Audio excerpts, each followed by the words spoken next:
Merci d'être ici aujourd'hui pour ces ateliers GDEP. Ce sera notre 7e. Ces ateliers GDEP sont organisés par Réseau Environnement et le ROBVQ. Et donc, ce sera notre 7e atelier aujourd'hui, comme je disais, qui est permis grâce au soutien du ministère de l'Environnement et de la lutte contre les changements climatiques. Je m'appelle Candice Ban, je suis coordonnatrice au secteur technique de l'eau et de la biodiversité chez Réseau Environnement. Je serai accompagnée aujourd'hui de Stéphanie Mio, qui est chargée de projet en aménagement du territoire chez le ROBVQ, et de Noémie Lampron, qui est coordonnatrice adjointe du secteur biodiversité chez Réseau Environnement.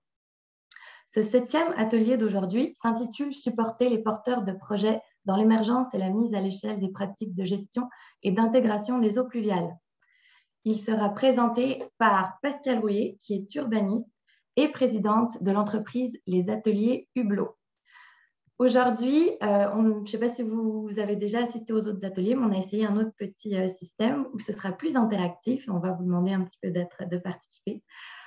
Cet atelier sera séparé en modules et à la fin de chaque module, nous aurons une période de questions.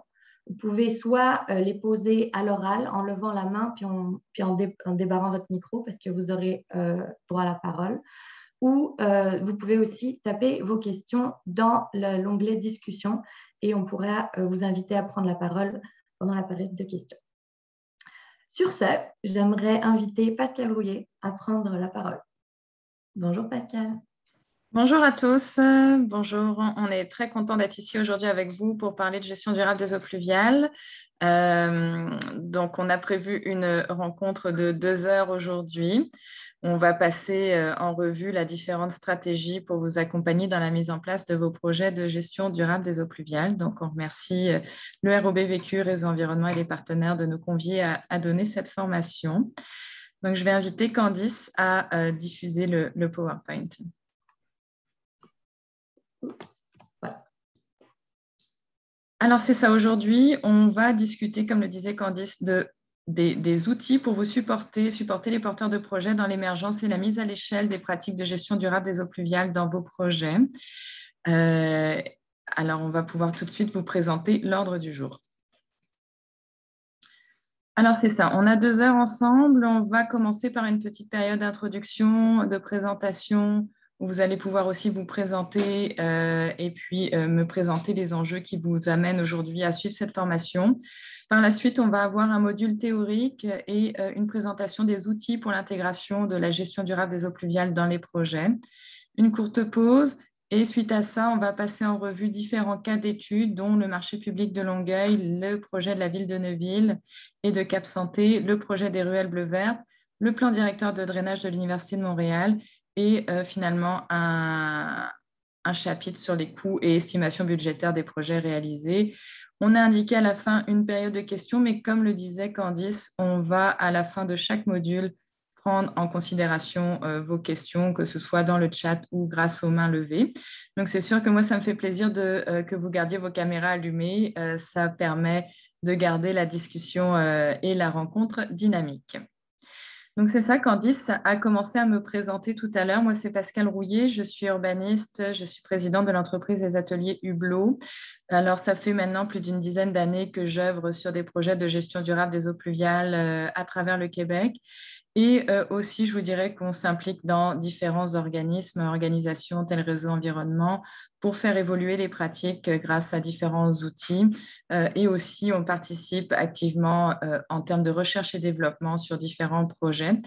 La présentation que je vais vous faire aujourd'hui est vraiment axée sous le regard de disciplines d'aménagement du territoire. Donc, ce n'est pas une formation d'ingénieur ou d'ingénierie, c'est vraiment une formation sous le regard de l'urbaniste ou des disciplines de l'aménagement. Alors, c'est ça, ça peut changer un petit peu le focus. Donc, maintenant, j'aimerais bien vous entendre aussi à savoir. Donc, on va passer rapidement effectivement les objectifs de la rencontre et après ça, on va faire le tour de table. Donc, effectivement, aujourd'hui, on va parler de gestion durable des eaux pluviales. On va parler effectivement de comment vous, porteurs de projets, vous pouvez vous orienter davantage pour intégrer ces pratiques dans vos projets, comment on peut travailler grâce à des critères, des balises, bien les définir en fonction des étapes des projets, que ce soit en amont, dès les étapes d'avant-projet, d'études de faisabilité, d'études d'opportunité, pour être capable de rencontrer vos objectifs et aussi de convaincre les décideurs d'aller de l'avant avec ces pratiques-là. Donc, on va, à travers les études de cas notamment, discuter de différents freins, différents leviers que nous-mêmes, on a pu rencontrer dans les cas d'études et puis discuter avec vous de comment on est parvenu à les contourner pour finalement réussir à mettre en place avec succès de la gestion durable des eaux pluviales dans nos projets. Donc, c'est grosso modo ce qu'on va aborder aujourd'hui. Donc, petite activité brise-glace. J'aimerais ça qu'on procède à un tour de table. Alors, je vais peut-être passer à travers la liste des participants. Donc, on a, je vais passer par ordre alphabétique. Alain Saladius. Bonjour. Bonjour Alain. Alors, je pense que les micros sont tous fermés. Candice, je ne sais pas si les personnes ont accès à la parole. Normalement, oui, c'est accessible en démarrant juste le micro. Alors Alain, peut-être juste nous dire qu'est-ce que ton nom, ton titre et qu'est-ce qui t'amène aujourd'hui à participer à la rencontre, peut-être les enjeux que tu rencontres pour intégrer ces pratiques dans les projets s'il y a lieu.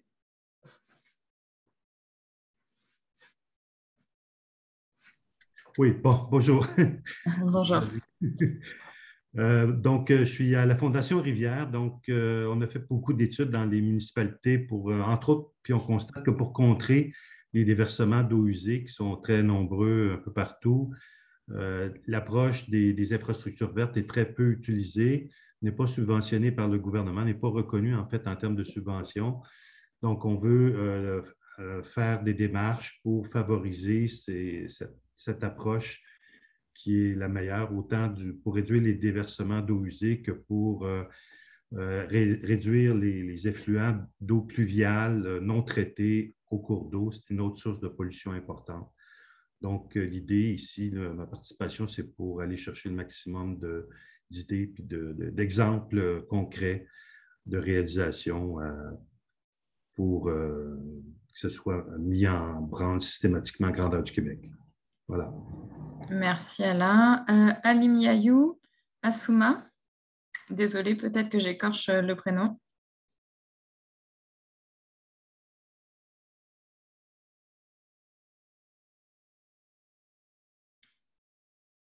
Alors pareil, si c'est possible de nous donner votre titre et puis vos fonctions et qu'est-ce qui vous amène à suivre la rencontre aujourd'hui.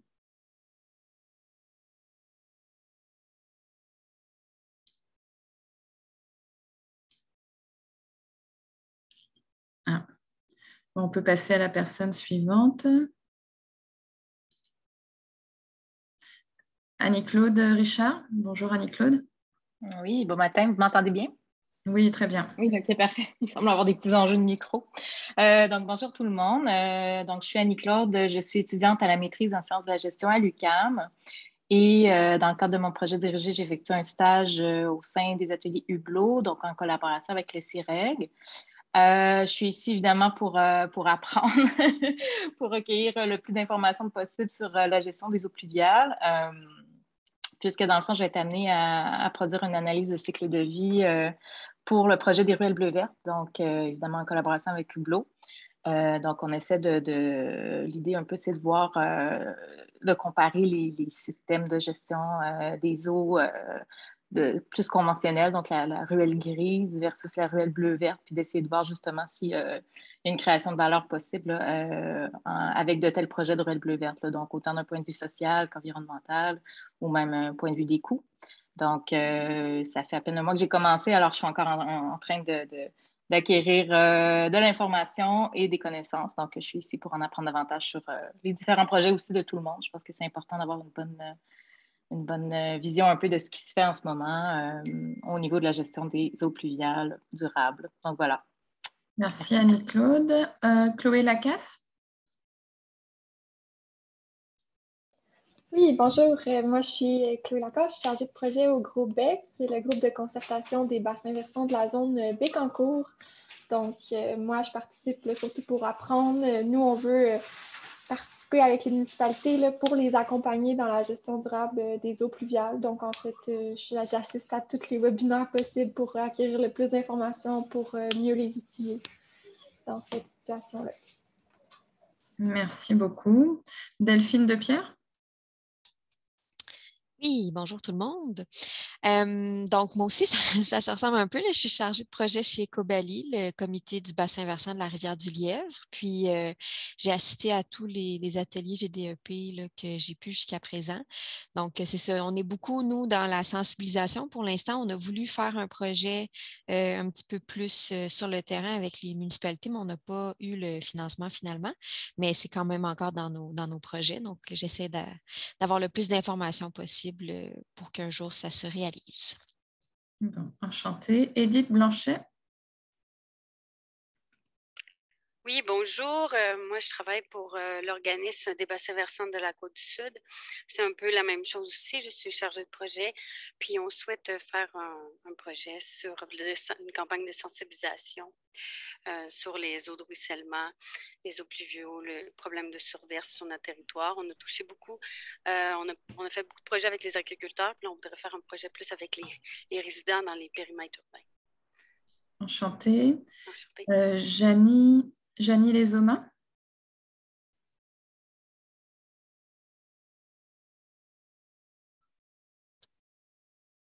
Oui, bonjour. Est-ce que vous m'entendez? Oui, très bien.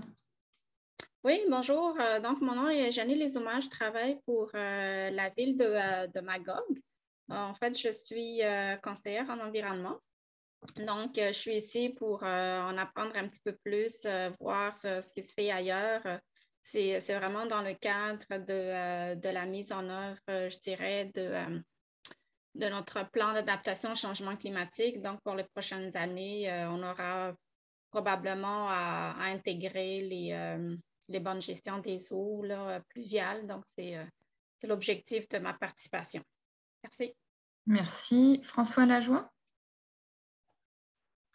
Oui, bonjour.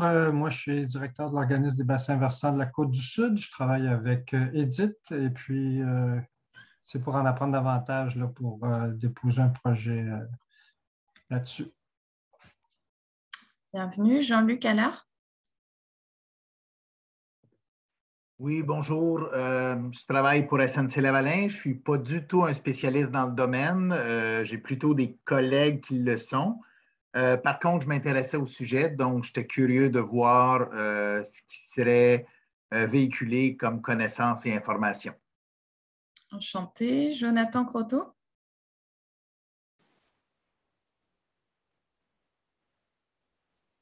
Oui, moi, en fait, je suis chargé de projet en gestion durable des eaux pluviales à l'OEV-du-Chêne. Et je suis nouveau dans le projet, puis justement, en fait, on essaie de faire la sensibilisation auprès des citoyens sur des bonnes pratiques.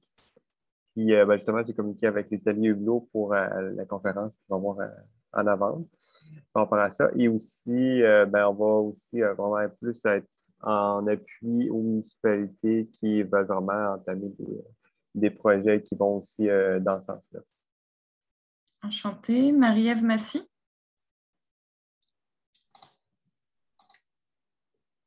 Oui, bonjour. Moi, je travaille pour la ville de Lévis. J'ai un intérêt personnel à titre d'ingénieur junior sur la gestion des eaux pluviales. Je cherche à avoir en fait un peu de feedback de comment on fait pour mener à bien les projets dans ce sens-là. Donc, voilà. Enchantée. Jonathan Croteau?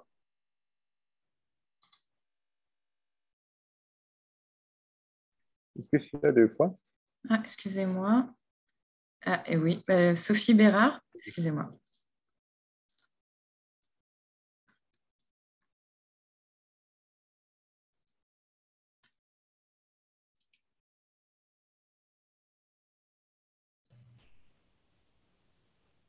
Est-ce que vous m'entendez? Un petit peu. Oui, donc moi, j'ai travaillé comme ingénieur en génie conseil là, pendant 4 ans, notamment pour XP puis WSP. Puis je poussais vraiment pour faire des projets environnementaux, mais on sent de la résistance à beaucoup de niveaux, en fait, autant au niveau des clients que des ingénieurs seniors qui ne connaissent pas nécessairement le sujet. Et ça les met un peu hors de leur zone de confort. Donc là, je fais une maîtrise en environnement, justement pour pousser plus ce côté-là. J'ai mon projet justement avec la ville de Magog, donc on aura probablement l'occasion de le faire. Très bien. Et il nous reste Vanessa Charbonneau.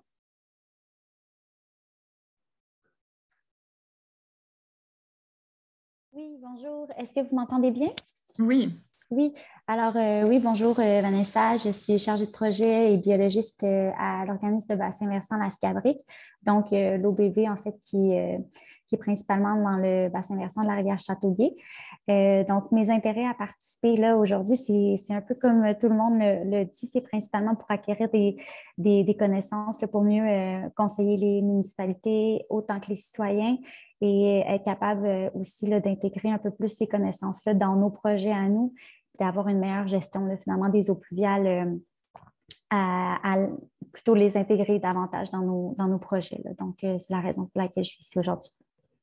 Très bien, merci beaucoup. Bon, ben, très intéressant ce tour de table. Ça nous permet de voir les différents horizons autour de la table et ça va me permettre aussi d'adapter mes propos en fonction des participants. Merci à tous. Alors, on va enchaîner avec la présentation. Alors, premier module, le module théorique. Alors, on va rentrer davantage. Bon, on a 2 heures, alors on va survoler la théorie avant de rentrer dans les cas pratiques, pour vous aider à mieux assimiler ces cas pratiques par la suite et puis aussi essayer de mettre à niveau un peu les connaissances autour de la table. Donc, la gestion des eaux pluviales, pourquoi en fait on parle de plus en plus de gestion durable des eaux pluviales? D'ailleurs, vous voyez, il y a plusieurs ateliers qui se donnent, plusieurs formations un peu partout au Québec sur le sujet. C'est des enjeux sur différents projets, différents porteurs de projets ont à traiter de cette question-là. Mais pourquoi on parle de plus en plus de gestion durable des eaux pluviales? Grossièrement, en fait, on est face à de la densification et de l'étalement urbain de plus en plus. On imperméabilise nos sols, ce qui va promouvoir le ruissellement, ce qui va propulser le ruissellement sur nos territoires. Bien entendu, il faut distinguer la densification et l'étalement urbain, l'imperméabilisation des sols qui va intensifier nos problématiques de gestion des eaux pluviales et ce qui est la cause des changements climatiques. En fait, c'est deux causes qui vont augmenter les problématiques reliées à la gestion durable des eaux pluviales. Souvent, on pense que les problématiques reliées aux eaux pluviales sont reliées uniquement au changement climatique, mais c'est aussi la manière qu'on a de gérer nos territoires. On densifie nos territoires, on imperméabilise, ce qui fait qu'on se retrouve de plus en plus avec des eaux de ruissellement.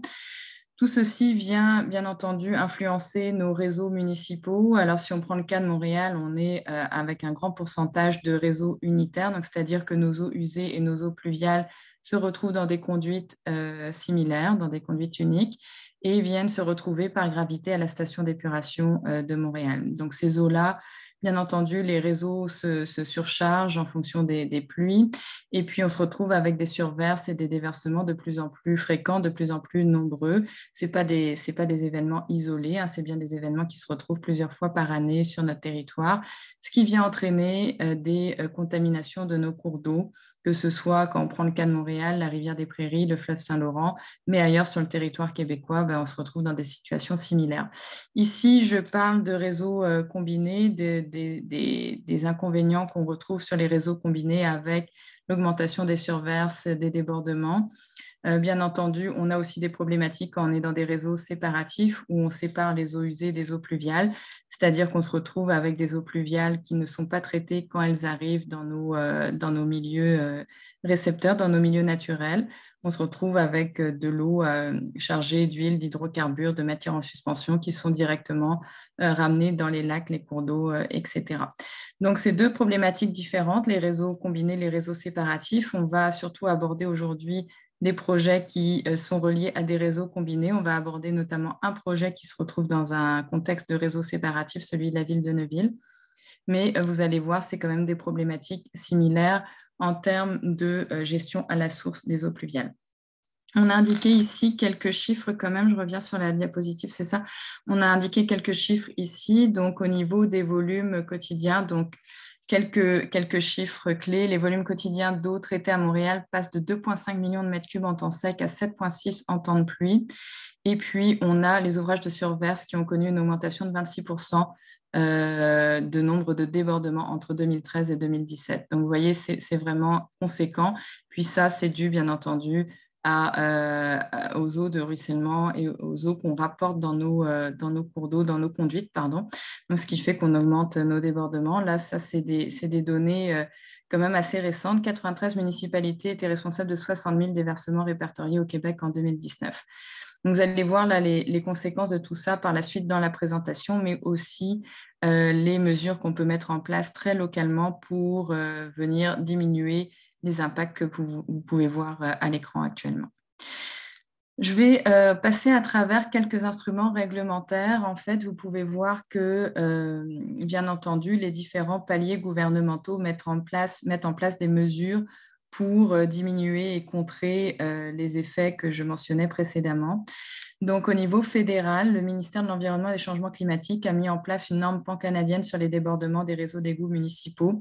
Cette norme pan-canadienne, bien sûr, au niveau provincial, va avoir des répercussions. C'est le ministère de l'Environnement, le MELCC, qui va, lui, à travers la loi sur la qualité de l'environnement, mettre en place différentes contraintes pour forcer les porteurs de projets à diminuer justement les impacts, que ce soit sur les réseaux municipaux, mais aussi la diminution des surverses et des débordements. Et ça se fait à travers les certificats d'autorisation, notamment les articles 22 et 32 de la loi sur la qualité de l'environnement. Mais bien entendu, depuis quelques mois maintenant, les projets peuvent passer aussi par le REA, le RAFI, le nouveau REA-FIE, qui permet d'aller aussi plus rapidement au niveau des certificats d'autorisation. Donc ça, si vous avez des questions, on pourra passer un peu plus de temps, si besoin est, sur les directives provinciales par rapport à la loi sur la qualité de l'environnement qui impacte vos projets. Puis, bien entendu, au niveau municipal, on se retrouve aussi avec des réglementations qui vont, elles aussi, permettre par effet domino de répondre aux différentes stratégies provinciales et fédérales.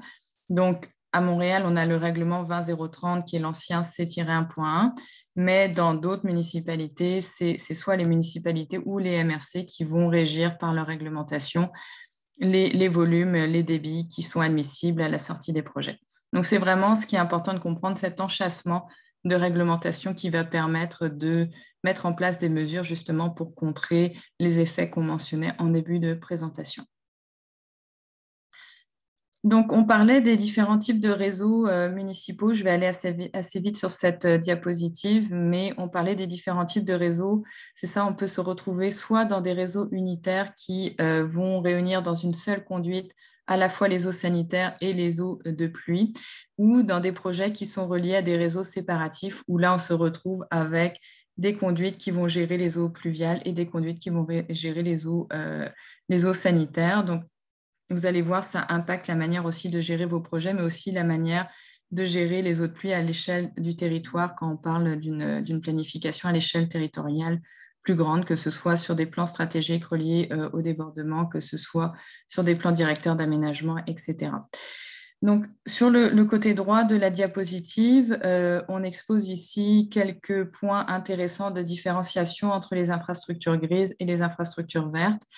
Donc, de manière très généraliste, en fait, les impacts sur le site des infrastructures grises, donc c'est souvent des infrastructures souterraines, massives, c'est souvent des pratiques qui n'entraînent peu ou pas de traitement sur les eaux pluviales, qui sont souvent reliées à des gros ouvrages reliés au débordement, aux surcharges en eau, qui contribuent à l'imperméabilisation des sols aussi.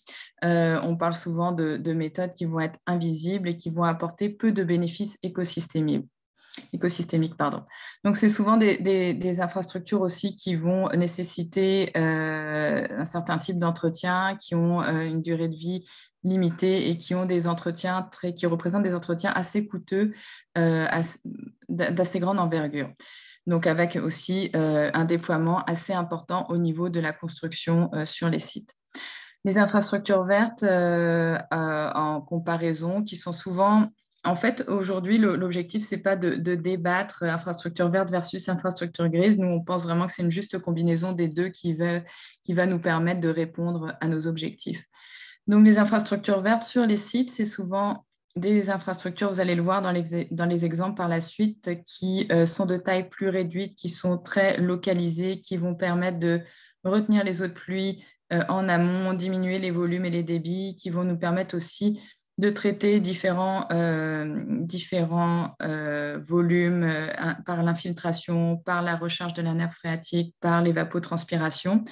Et puis, on va pouvoir aussi parler d'entretien et de pérennité de ces infrastructures. C'est sûr qu'il y a un facteur humain et citoyen, on en parlera dans les cas d'études aussi, mais il y a un facteur humain par rapport à l'entretien de ces ouvrages-là qui sont très visibles, donc qui font partie de la vie quotidienne des usagers, donc qui nécessitent une certaine expertise aussi pour l'entretien et le maintien. Donc, c'est à peu près ça la différenciation entre ces différentes pratiques. Donc, sur cette diapositive, vous allez voir que la gestion et l'intégration des eaux pluviales, comment on peut intégrer ça par différents volets, que ce soit le volet social, environnemental ou économique. Donc, effectivement, la gestion durable des eaux pluviales par rapport aux infrastructures grises va nous permettre d'aborder ces différents sujets sociaux, environnementaux et économiques et de présenter différents avantages sur ces différents points de vue. Bien entendu, ces ouvrages-là vont nous permettre de parler d'amélioration de la qualité de vie, amélioration du cadre de vie. On va traiter aussi d'acceptabilité sociale, de sensibilisation et de pédagogie. Donc, c'est-à-dire que dans la mise en œuvre de vos projets aussi, vous allez devoir traiter de ces aspects-là pour soit convaincre les porteurs de projets d'aller de l'avant avec ces pratiques, mais aussi pour être en mesure de mettre en œuvre des projets qui vont garantir un certain succès. Au niveau environnemental, ces projets de gestion durable des eaux pluviales vont nous permettre de traiter tout un tas de bénéfices écosystémiques, donc que ce soit la lutte aux îlots de chaleur, la diminution des surverses et des débordements, l'augmentation de la biodiversité, la diminution de la consommation d'eau potable. Donc, en partant de la gestion durable des eaux pluviales, on va aborder cet large éventail de bénéfices environnementaux, mais aussi de bénéfices économiques, donc augmentation de l'attractivité, amélioration de la santé publique, mise à profit des biens et services écosystémiques, etc., plus-value foncière, immobilière, donc plusieurs arguments économiques en arrière de ces pratiques. Donc, on va passer en revue quelques méthodes, quelques pratiques de gestion. Il y a Janie qui nous dit « la diapo ne change pas ». Alors, je ne sais pas, actuellement, on est arrivé à la voirie végétalisée. J'espère que vous voyez tous cette diapositive.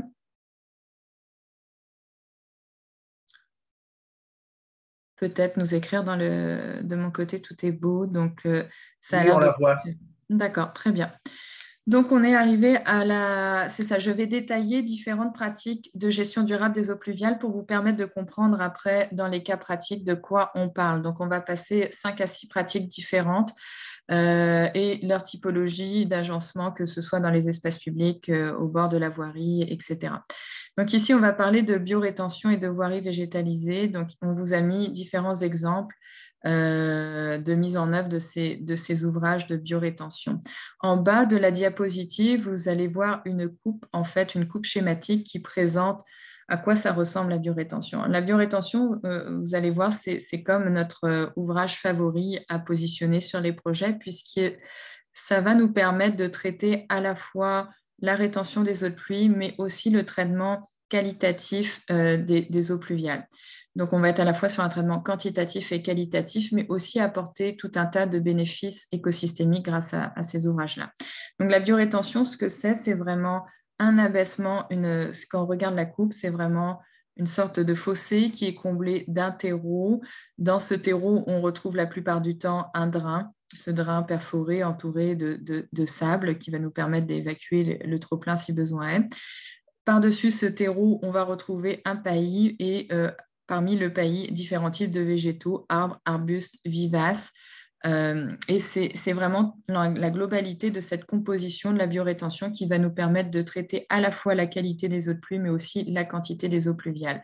Ça va nous permettre aussi bien, si le sol en dessous le permet, d'infiltrer les eaux de pluie dans le sol, vers la nappe phréatique, entre autres, mais aussi d'évapotranspirer les eaux pluviales en fonction du type de végétaux qu'on va pouvoir mettre en place. Donc, c'est vraiment toute cette composante qu'on appelle la biorétention.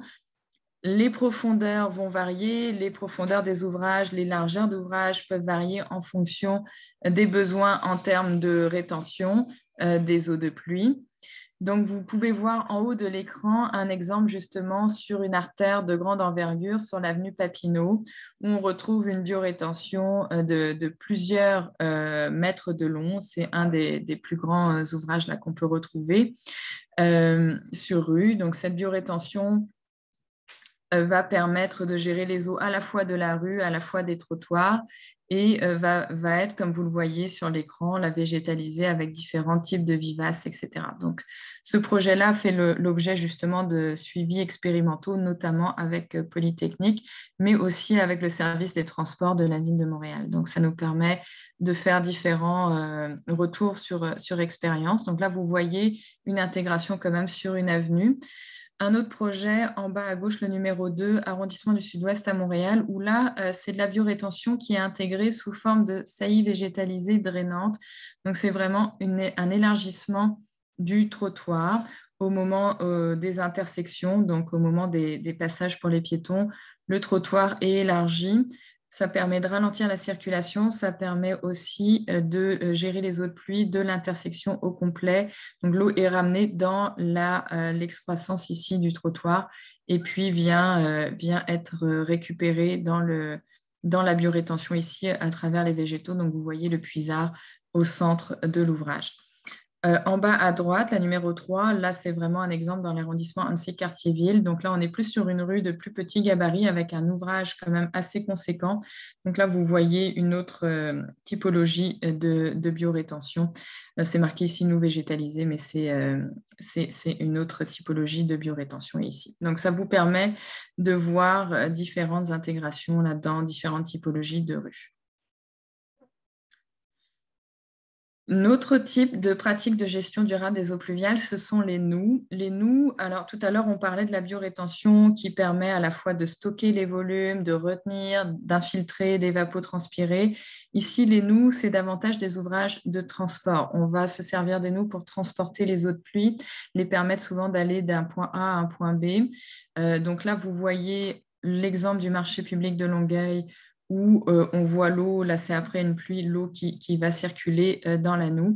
Donc c'est souvent des ouvrages très simples, une sorte de fossé engazonné, ou bien on va voir plus sur la photo du stationnement du Sportium dans l'arrondissement Ville-Marie à droite, des ouvrages qui sont très simplifiés avec de l'enrochement, un peu de végétaux, un peu de paillis, mais c'est vraiment, ça sert à faire transporter l'eau davantage. Donc vous voyez sur les coupes à gauche de l'écran à quoi ça ressemble, mais c'est très simple, c'est davantage comme un fossé engazonné ou végétalisé. Donc ici, on est moins dans la rétention, dans un terreau, comme sur les biorétentions. Autre type d'ouvrage, autre type de pratique de gestion durable des eaux pluviales, les bassins de rétention. Donc, c'est soit des bassins secs, comme vous voyez en haut de l'écran, bassins secs avec infiltration, comme l'illustration pour Candiac, ou bien un bassin avec retenue permanente. Donc, ces deux ouvrages-là vont vraiment nous permettre de retenir des grands volumes d'eau pluviale. Donc, le premier bassin sec, lui, bon, quand il ne pleut pas, le bassin est sec, et puis quand il pleut, le bassin va se remplir, et puis là, on a un système d'entrée d'eau dans le bassin et puis d'évacuation par un trop-plein. Donc, le bassin peut servir à d'autres utilisations aussi, quand il ne pleut pas, alors que le bassin à retenue permanente, comme l'exemple du marché public à Longueuil, on va avoir constamment un niveau d'eau permanent et puis une zone qu'on appelle de marnage qui va permettre de jouer avec les niveaux d'eau de pluie. Donc, en fonction des eaux de pluie, en fonction des pluies, le niveau au-dessus du bassin va augmenter et puis le bassin va se remplir.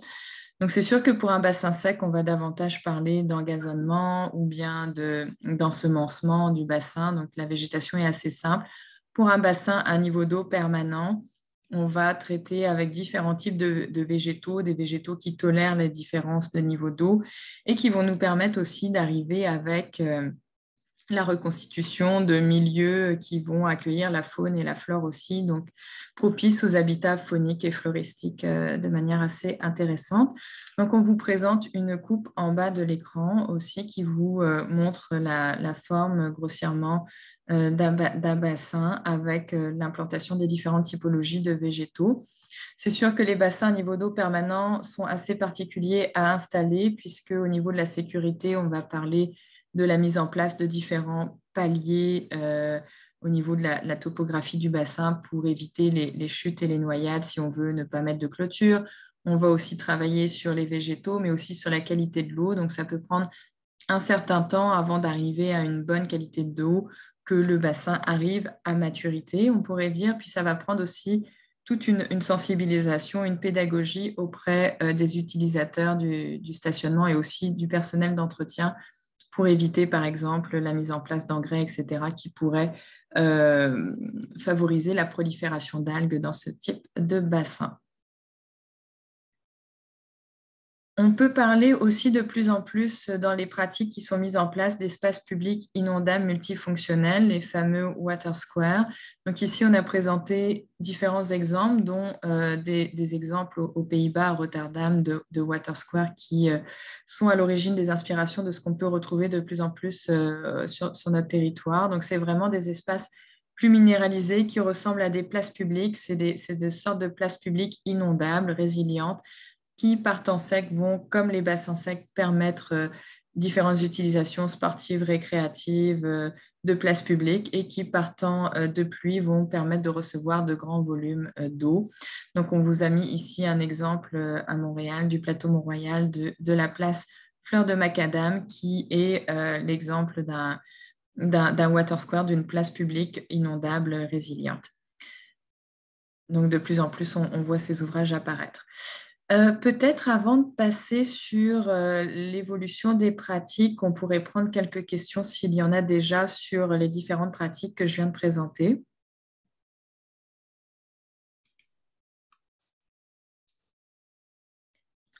Si tout est beau, je peux continuer avec la ligne du temps.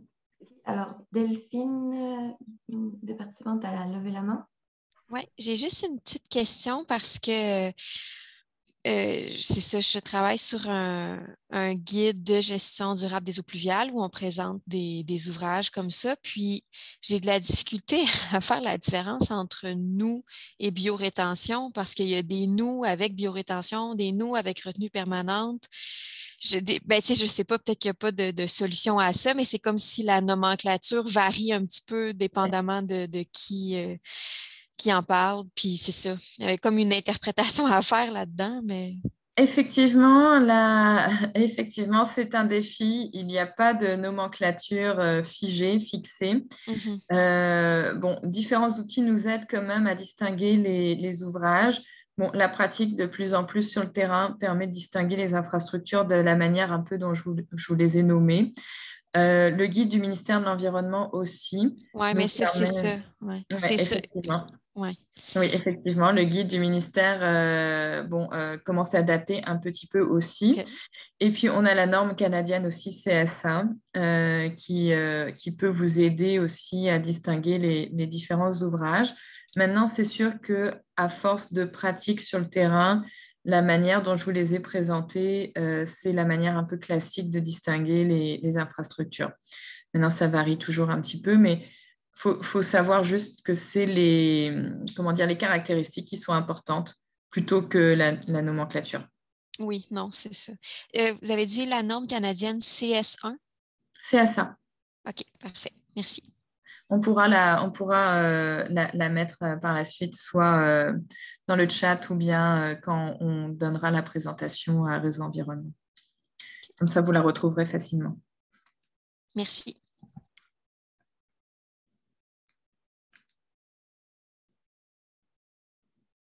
Alors, si pas d'autres questions pour le moment, on peut continuer avec la présentation. C'est sûr que pour vous aider à convaincre les porteurs de projets à aller de l'avant avec ces pratiques de gestion durable des eaux pluviales, c'est important de voir que ce n'est pas d'aujourd'hui qu'on parle de gestion durable des eaux pluviales dans les projets, qu'il y a tout un historique à travers le Québec d'émergence de ces pratiques depuis maintenant plus d'une dizaine d'années. Donc, vous campez sur une connaissance qui est déjà bien établie sur la globalité du territoire. Donc là, je vous retrace un petit historique justement des 10 ou 12 dernières années et de l'émergence des projets, puis aussi des connaissances qui ont été acquises et des questions auxquelles il y a déjà eu des réponses d'apporter, que ce soit de manière scientifique ou empirique sur le territoire. Donc, je dirais que les projets de gestion durable des eaux pluviales ont commencé à émerger sur le territoire dès les années 2008, avec des projets notamment sur des stationnements privés, comme les projets du Mountain Co-op à Longueuil, qui sont des projets qui ont permis d'abord de traiter des questions qualitatives et quantitatives. Donc, vraiment sur des projets de stationnement avec ce qu'on a présenté comme tout à l'heure étant de la biorétention. Donc, c'est vraiment ça qui a été testé. Puis le projet, par exemple, du Mountain Co-op à Longueuil a permis de regarder, avec l'aide de l'université, avec l'aide de Polytechnique, pardon, les questions de traitement qualitatif et quantitatif des eaux de pluie via la biorétention. Donc ça, c'est des questions qui ont été répondues. Donc souvent, maintenant, c'est une marche qui a été franchie et ces questions-là vont de soi quand on implante des projets. De plus en plus, entre 2008, je vous dirais, et 2013, il y a beaucoup de projets de stationnement qui ont été réalisés et qui ont permis de répondre à différentes questions qui freinaient l'arrivée des projets sur le terrain. Donc, je vais parler par la suite du projet de la MRC Bromissisquoi, qui est aussi un projet de stationnement privé qui a permis, dès les années 2010, de regarder le fonctionnement 4 saisons d'un projet comme cela. Donc, comment ça fonctionne la biorétention en hiver, comment ça fonctionne un stationnement qui intègre de la gestion durable des eaux pluviales sur les 4 saisons, etc. Donc, encore là, ce projet a été observé par différentes universités, dont l'Institut de recherche en développement agronomique du Québec, qui a permis de regarder le projet, et aussi la MRC Bromissisquoi. Encore un projet de stationnement, celui du marché public qu'on détaillera par la suite, qui, lui, en 2013, a permis d'observer le traitement en chaîne de différentes pratiques de gestion durable des eaux pluviales, donc c'est-à-dire comment, en enchaînant différentes pratiques, la biorétention, les noues, les bassins à niveau d'eau permanent et d'autres pratiques aussi, on peut atteindre de meilleurs résultats, que ce soit en termes de traitement de la quantité d'eau ou en termes de traitement de la qualité des eaux pluviales. Donc ça, c'est assez intéressant aussi comme sujet, comment enchaîner les différentes pratiques entre elles pour obtenir de meilleurs résultats. Ça, jusqu'à 2013, donc comme vous le voyez, beaucoup de projets sur des stationnements et notamment des stationnements privés. Par la suite, dès 2017, là, on commence à parler d'intégration à l'échelle du quartier, à l'échelle de réseau au complet. Donc là, on peut parler par exemple du projet du Technopole Angus qui va travailler sur l'intégration en fonction des typologies de rues, de différentes typologies de pratiques de gestion durable des eaux pluviales. Donc, on va sélectionner les pratiques en fonction des besoins des usagers, en fonction des besoins pour les typologies de rues, que ce soit en termes de relier les ouvrages de gestion de l'eau à la végétalisation souhaitée, la gestion de l'eau en fonction de, par exemple, jouer sur la vitesse de circulation, etc., etc. Donc ça, c'est vraiment ce travail à l'échelle d'un quartier au complet. Encore là, on est davantage dans le cœur d'un quartier. Je vous dirais que c'est important de regarder d'observer que c'est un quartier qui est refait à neuf au complet. On n'est pas dans le travail sur l'existant, arrivé en 2017. De plus en plus, par la suite, à partir de 2017, on va voir des projets arriver dans le domaine public. Donc là, les municipalités vont elles-mêmes porter des projets. Là, on va nommer le projet qu'on présentait tout à l'heure du boulevard Papineau. On va arriver à des projets aussi d'échelle plus macro, donc des projets qui vont aussi viser la réplicabilité, donc l'accélération de la réplicabilité de ces démarches-là. Et puis aussi, on va commencer à parler de standardisation. En fait, les municipalités se disent que pour atteindre des résultats probants, donc par rapport à ce dont on discutait tout à l'heure de diminution des surverses, des débordements, etc. Donc, pour atteindre des résultats intéressants, les municipalités se rendent compte qu'il va falloir multiplier les ouvrages, les répliquer, les mettre à l'échelle. Et pour ça, les municipalités vont commencer à parler de standardisation. En parallèle de ces démarches-là, il va y avoir des projets vraiment aussi plus raffinés dans le détail d'aménagement, où on va commencer à faire participer les citoyens aussi à l'intégration de la gestion des eaux de pluie dans leur milieu de vie. Et on va parler aussi de l'importance de la visibilité de l'eau en milieu urbain dans les aménagements. Et puis là, on va parler du projet, notamment des ruelles bleu-vert, qui intervient surtout dans le cadre bâti existant. Donc là, c'est important de voir comment on intervient sur ces projets de réhabilitation, de réfection du cadre bâti existant, puisque c'est souvent sur ce cadre bâti existant qu'on va avoir le plus d'impact sur le délestage de nos réseaux d'égouts municipaux. Par la suite, 2018-2019, on va parler davantage d'espaces publics, de places publiques multifonctionnelles, mais aussi on va aborder la mutualisation des infrastructures, donc c'est-à-dire comment on peut partager entre les espaces publics et les espaces privés, entre plusieurs propriétaires, une même infrastructure de gestion de l'eau, d'une pour faire des économies sur la construction de ces ouvrages, mais aussi pour avoir un gain de place pour d'autres usages. Et puis, 2019-2020, on va commencer à intervenir à des échelles plus micro, comme les saillies végétalisées dont je vous parlais tout à l'heure, et puis des espaces publics comme l'espace public à Neuville, dont on détaillera plus tard dans les cas d'études. Et puis, oui, en 2018, on parlait de standardisation, mais à partir des années 2020, on va aussi assimiler le fait que oui, on peut standardiser certaines pratiques pour plus rapidement les mettre à l'échelle et les répéter sur le territoire, mais que ça reste des pratiques qui sont visibles en surface, qui sont visibles dans nos milieux de vie. Donc, on se doit de les faire aussi sur mesure et adapter à chaque besoin en fonction des caractéristiques des milieux dans lesquels s'intègrent ces pratiques-là. Donc, cette ligne du temps, elle est importante puisque vous voyez grâce à ça que vous ne partez pas de zéro pour intégrer la gestion durable des eaux pluviales dans vos projets, mais qu'il y a tout un terreau de connaissances et d'expériences déjà en arrière de vous et aussi de recherche et développement qui ont permis de faire avancer la pratique. Donc, on peut passer à la diapositive suivante. Voilà, les outils pour l'intégration de la gestion des eaux pluviales dans les projets. Donc, ça, c'est notre deuxième module. Donc, maintenant qu'on a regardé grossièrement les différentes pratiques et leurs modalités, on va pouvoir voir maintenant comment vous aider à les intégrer dans vos projets. Donc, comment on parvient à intégrer les pratiques que je vous ai présentées dans un projet? La diapositive ici vous présente 5 à 6 étapes à travers lesquelles on trouve que c'est important de parler de gestion durable des eaux pluviales. Donc, ce n'est pas uniquement arriver au plan et devis ou arriver à la phase de construction qu'on va commencer à parler de gestion durable des eaux pluviales, mais bien dès les études d'opportunité, dès les études d'avant-projet. Donc, vous allez voir que c'est un sujet qu'on souhaite aborder le plus tôt possible pour l'intégrer efficacement dans vos démarches, dans vos projets. Alors, on recommande d'aborder la question de la gestion des eaux pluviales dès l'étude d'opportunité et ça va permettre de supporter le porteur de projet à la prise de décision. Donc, c'est-à-dire, est-ce qu'on va favoriser les infrastructures de gestion durable des eaux pluviales, oui ou non? Si oui, à quels endroits? Comment on va aussi dédier des budgets pour intégrer ces pratiques-là dans les projets, etc. Le fait d'aborder la gestion durable des eaux pluviales à ce moment-là aussi va nous permettre de maximiser ce qu'on a appelé ici la transversalité des enjeux. La gestion durable des eaux pluviales va permettre d'aborder des sujets de biodiversité, de transport, de mobilité, etc., de patrimoine. Et la gestion durable des eaux pluviales va être un beau point de départ pour aborder toute une panoplie de thématiques par la suite. Donc, plus tôt on l'aborde, plus ça peut être intéressant pour cette transversalité, justement.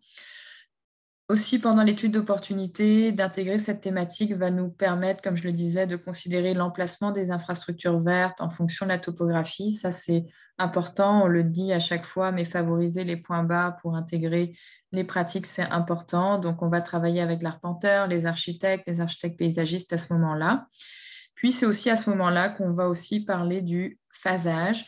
Donc, aussi bien phaser oui, les projets, quand on est sur un développement au complet, mais aussi phaser l'implantation des infrastructures, leurs coûts, et tout ça dans le but de les voir arriver fonctionnels et à maturité au bon moment en fonction de l'ouverture des phases, par exemple, d'un projet.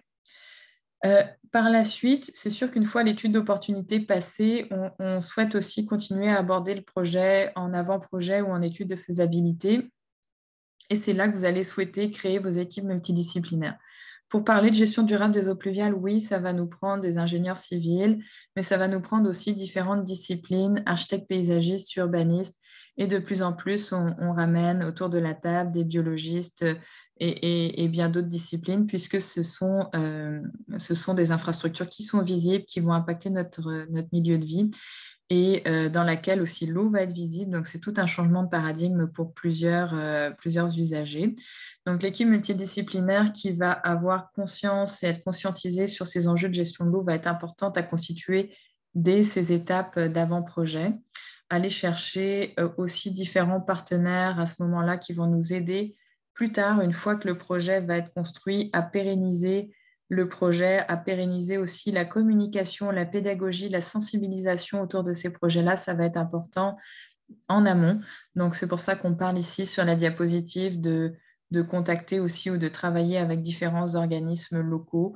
Si ce n'est pas les organismes de bassin versant, ça peut être aussi d'autres organisations qui ont à cœur ces enjeux de gestion de l'eau.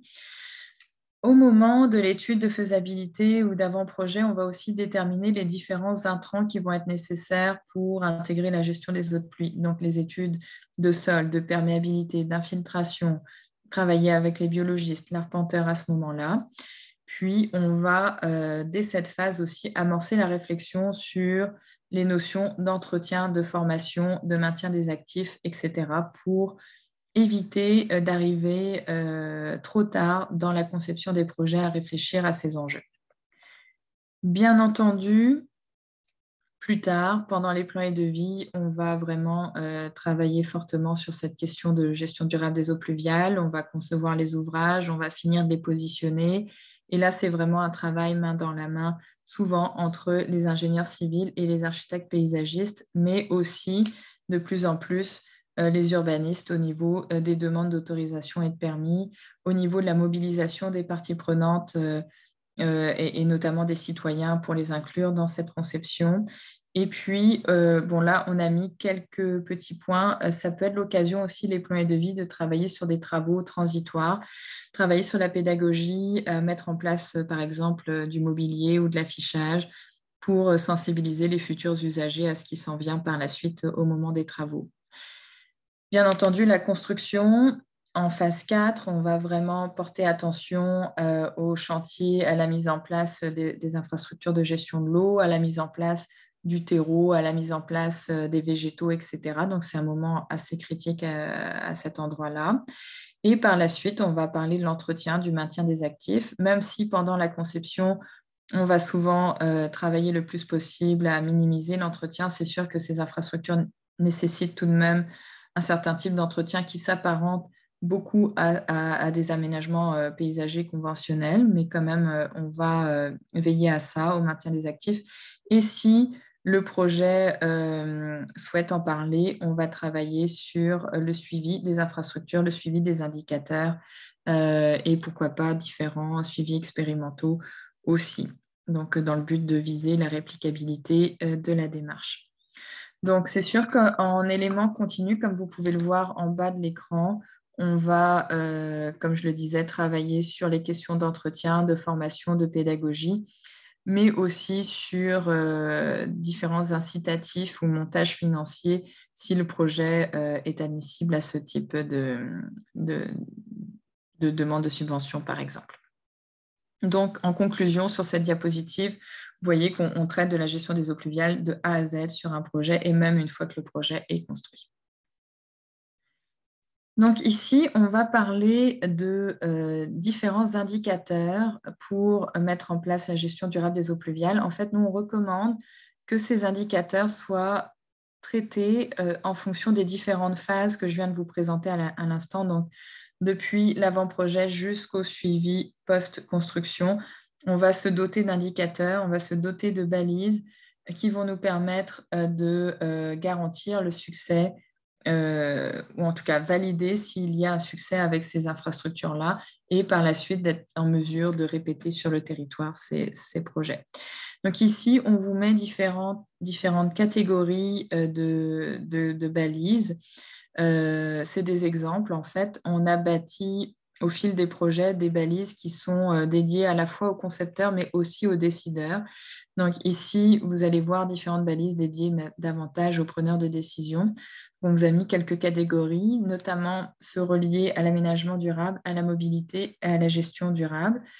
Donc ces différentes catégories vont avoir, vous allez voir, c'est hiérarchisé, des sous-catégories pour les espaces verts. Par exemple, pour l'aménagement durable, on a la sous-catégorie espace vert avec des critères qui en découlent. Et puis, on a la sous-catégorie intégration d'infrastructures vertes et gestion de l'eau avec aussi des critères qui en découlent. Donc, à chaque fois, en début de projet, on va être en mesure de détailler ces catégories, ces critères, de se mettre d'accord avec le porteur de projet et par la suite de suivre ces critères-là tout au long de la conception et du suivi. Donc là, je peux en nommer quelques-uns, notamment sur l'intégration des infrastructures vertes et la gestion de l'eau dans l'aménagement. Donc, on va vérifier, par exemple, si le projet répond bien, si l'aménagement des infrastructures vertes répond bien aux besoins du projet, si les aménagements permettent de réduire la quantité de rejet d'eau, le débit, la charge polluante, la réutilisation des eaux de pluie, etc. Donc, on va prendre en considération tous ces items-là.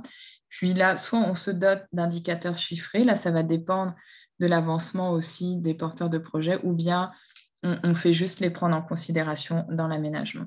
On va traiter de la même chose pour la mobilité, par exemple la question des piétons, des cyclistes, des cases préférentielles, de la sécurité. Vous allez me dire, ça paraît éloigné de la gestion des eaux de pluie, mais dans la conception d'un projet qui intègre la gestion durable des eaux pluviales, la gestion de l'eau va être un bon facteur pour parler de l'intégration des piétons, des cyclistes ou de la sécurité, par exemple sur un stationnement ou sur une chaussée. Donc, on peut parler aussi de tarification, d'optimisation, etc., etc. Donc, en somme, il est important, dès le début du projet et à travers toutes les étapes, de passer à travers ces catégories et ces critères et indicateurs, qu'ils soient chiffrés ou non.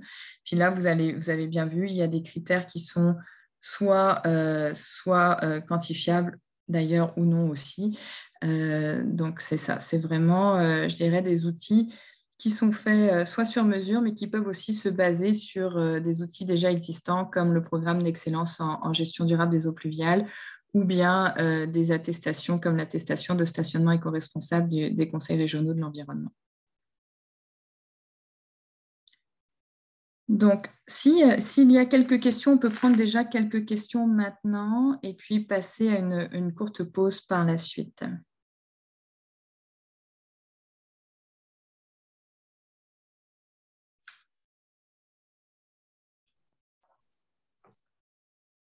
Alors, je vois que pour le moment, ça a l'air d'aller. Sinon, on pourra prendre vos questions au fur et à mesure par la suite. Donc, je propose une pause là d'une dizaine de minutes. On peut se retrouver à 11h, à 11h05. Ce serait parfait. Parfait. Merci, Pascal. Merci. Merci. On va parler de projets d'intégration des eaux pluviales. On va passer justement les différents cas d'études en revue.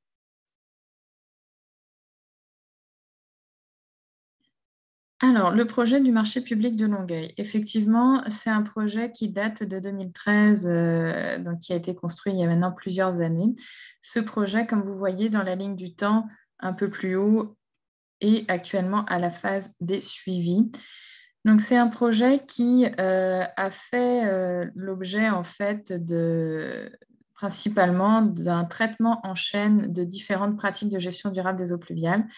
Donc, il y a une diapositive juste après là, qui va nous permettre de regarder tout ça. Donc, c'est vraiment un projet qui s'est intégré dans un contexte agricole. En fait, c'est un projet qui était normalement censé être le premier d'une série de 10 marchés publics à travers le Québec, censé être une vitrine, un laboratoire aussi en termes de gestion durable des eaux pluviales et aussi de cohabitation entre la gestion durable des eaux pluviales et les différents types de mobilité. Donc, vous allez voir, on a de la mobilité, oui, véhiculaire, donc automobile, mais aussi des camions et des piétons, etc. Donc, différents enjeux ont été rencontrés sur ce projet-là. C'est des enjeux que vous pouvez aussi retrouver sur vos projets. La question du maintien et l'entretien des ouvrages et de la multiplicité de ces ouvrages-là. L'acceptabilité des ouvrages par les usagers et notamment par les commerçants du marché. L'arrimage au plan de développement durable, parce qu'à cette époque-là, la ville de Longueuil mettait en place son plan de développement durable avec un grand volet sur la gestion durable des eaux de pluie. Et puis la question du nombre suffisant de cases de stationnement. Donc ça, c'est tout le temps un enjeu aussi pour les porteurs de projets sur des projets de stationnement. Comment on intègre, oui, la gestion durable des eaux pluviales, mais comment on s'assure de garder un nombre de cases de stationnement suffisant. Donc c'est toujours l'œuf et la poule. Et puis, bon, ici, on a appelé ça argument de vente, mais comment on a réussi à convaincre les porteurs de dossiers, les propriétaires d'aller de l'avant avec ce projet-là. C'est vraiment en leur montrant qu'on avait une combinaison de plusieurs infrastructures vertes sur le projet, en leur montrant aussi qu'on faisait d'une pierre plusieurs coups. Donc, c'est-à-dire que la municipalité, la ville de Longueuil imposait un pourcentage de végétation d'environ 15% sur le site. Et pour faire la rétention des eaux de pluie et atteindre aussi la réglementation, ça prenait environ 15% d'infrastructures de gestion durable des eaux pluviales. Donc, on a fait vraiment d'une pierre plusieurs coups. On a répondu aux deux réglementations dans un même espace. Donc, c'est-à-dire que 15% du projet s'est retrouvé végétalisé et a servi à gérer les eaux de pluie. Donc, ça a été un gros argument pour les producteurs maraîchers. Bien entendu, la diminution des coûts de construction aussi. Donc, en amont de la conception des plans et devis pour ce projet, il y a une étude comparative entre un stationnement, disons, avec des regards des puisards, des infrastructures grises, versus un projet qui intégrait la gestion durable des eaux pluviales et il y avait vraiment un gain économique assez intéressant pour les propriétaires. Et puis, on a mis ici plaire au CCU, aux citoyens. En fait, ce projet-là devait avoir un stationnement en arrière du bâtiment. Le stationnement a été fait en avant du bâtiment, et ce qui a convaincu le Conseil consultatif d'urbanisme de permettre la construction du stationnement en façade comme le souhaitaient les producteurs maraîchers, c'est l'inclusion des pratiques de gestion durable des eaux pluviales en façade et du coup la plantation d'arbres, d'arbustes, de vivaces, etc. On peut peut-être passer à la diapositive suivante, ça va m'aider à expliquer. Voilà, donc sur le plan en haut à droite de la diapositive, vous pouvez voir différentes pratiques. Alors, je ne sais pas si je peux avoir la main, Candice, pour présenter. Oui, alors attends, il faudrait que... Donc, peut-être le temps que je récupère la main, vous allez voir donc sur la vue en plan l'implantation des différentes pratiques de gestion de l'eau. Donc, il y en a 7 au total. Puis, vous voyez la coupe en bas. Donc, sur la coupe en bas, vous pouvez voir en partant de la gauche qu'il y avait une tranchée drainante qui a été implantée ici. La tranchée drainante, elle, on n'en a pas parlé tout à l'heure dans les différentes typologies d'ouvrages de gestion de l'eau, mais c'est vraiment comme une noue avec du sable à l'intérieur, ce qui va nous permettre de traiter davantage les huiles, les hydrocarbures, etc. Donc, le choix de l'implantation de la tranchée drainante a été fait à cet emplacement puisqu'on avait beaucoup de camionnage en arrière du marché et beaucoup aussi de potentiel du coup de déversement d'huile, d'hydrocarbures, etc. Donc, on a priorisé l'implantation d'une tranchée drainante à cet endroit-là. Je dirais aussi que le dimensionnement de la tranchée drainante a pu être aussi très... comment dire, on s'est retrouvé avec une tranchée drainante assez minime en termes de largeur, puisqu'on s'est retrouvé contraint entre l'implantation du marché, la voie de circulation pour les camions et la limite de propriété. Donc, on se retrouve avec une petite tranchée drainante, mais qui suffisait à gérer les eaux de ruissellement de cet espace d'aire de camionnage. Quand on continue à avancer sur la coupe, vous voyez le bâtiment par la suite, récupération des eaux du toit. Donc là, on a vraiment récupéré les eaux du toit et récupérer ces eaux dans un réservoir souterrain pour les besoins en eau non potable du bâtiment, notamment les toilettes, mais aussi les serres des maraîchers de part et d'autre du bâtiment.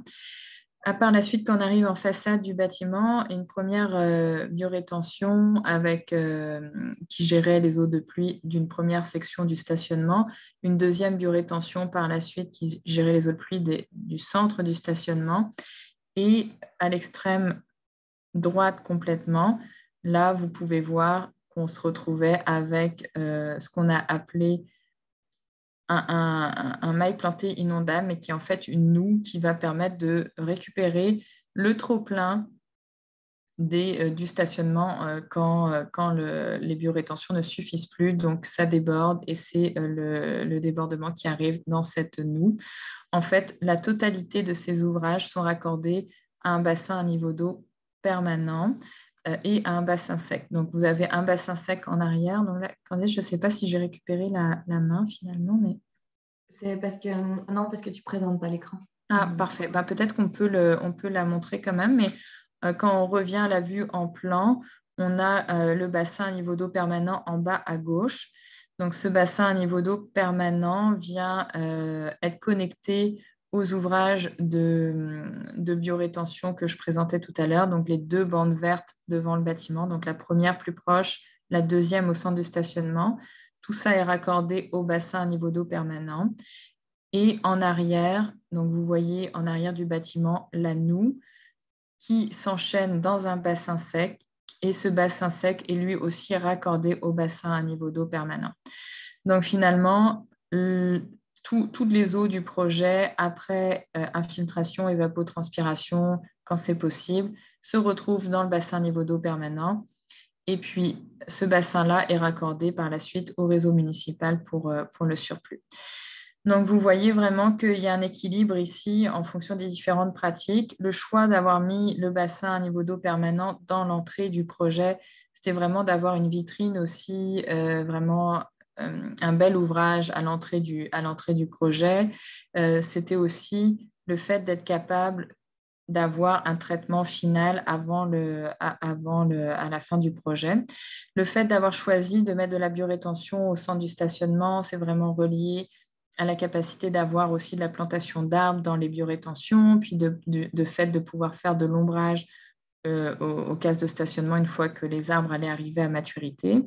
Puis, comme je l'expliquais tout à l'heure, en arrière du stationnement, le fait d'avoir choisi la tranchée drainante et puis les noues, c'était vraiment en fonction de l'espace qui nous restait, mais aussi en fonction de l'enlèvement des polluants, donc la capacité de traitement au niveau qualitatif des eaux pluviales, et puis le bassin sec pour aller chercher d'autres volumes. Donc, chacune des pratiques a été positionnée en fonction des usages, mais aussi en fonction de ses capacités à aider au niveau du traitement qualitatif et quantitatif des eaux de pluie.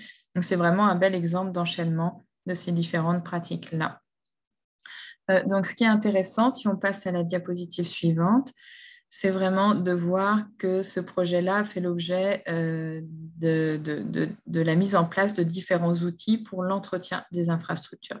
Donc, ce projet, en 2013, était quand même assez innovant pour cette réflexion justement autour de l'entretien.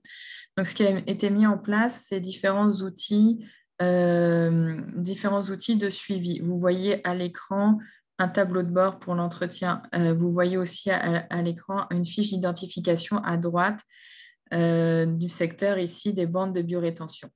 Donc, si j'arrive sur le tableau de bord, en fait, ce tableau de bord-là va permettre de recenser à quel moment le personnel d'entretien est venu, quel type d'activités ont été réalisées grossièrement, le nombre d'heures qui a été passé. Puis l'objectif, c'est vraiment à la fin de la saison d'être capable de se dire, voilà, on a réalisé telle activité, ça a pris tant de temps, puis voilà les difficultés rencontrées, etc., etc. Donc ça, ce tableau de bord, il est vraiment bon quand on est en mesure de faire des points à l'ouverture, à la fermeture, donc au changement de saison. Donc, sur ce projet du marché public, il y avait un point en début de saison estivale, un point au début de la saison hivernale, et on reprenait les journaux de bord avec le personnel d'entretien et on voyait effectivement ce qui avait été et ce qui n'avait pas bien été, dans le but d'ajuster le protocole d'entretien par la suite. Puis, quand je parle de protocole d'entretien, c'est vraiment à l'aide des fiches d'identification ici. Donc, vous voyez que chaque ouvrage de gestion de l'eau que je mentionnais tout à l'heure a sa fiche d'identification. Ici, on présente celle de la biorétention. Et vous voyez à droite de la fiche, on a une petite vue en plan qui localise en fait les ouvrages de biorétention, les ouvrages qui sont concernés. Et puis, on va détailler dans la fiche d'identification ce que c'est la biorétention, où est-ce qu'elle se localise, comment on intervient sur ces ouvrages-là, qu'est-ce qui doit être fait comme activité, etc. Et ça se répète pour chacune des typologies d'infrastructures qu'on retrouve sur le site. Puis, si vous voyez des couleurs dans la carte en haut à droite, c'est parce qu'on a mis en place, en plus de tous ces outils, ce qu'on appelle une méthode de traitement différencié des infrastructures. Donc, c'est-à-dire qu'on va mettre l'emphase sur l'entretien, on va mettre plus d'emphase sur l'entretien en fonction de la localisation des ouvrages. Donc, c'est-à-dire que les producteurs maraîchers, les propriétaires du projet souhaitaient qu'il y ait un entretien très poussé en façade du bâtiment puisque les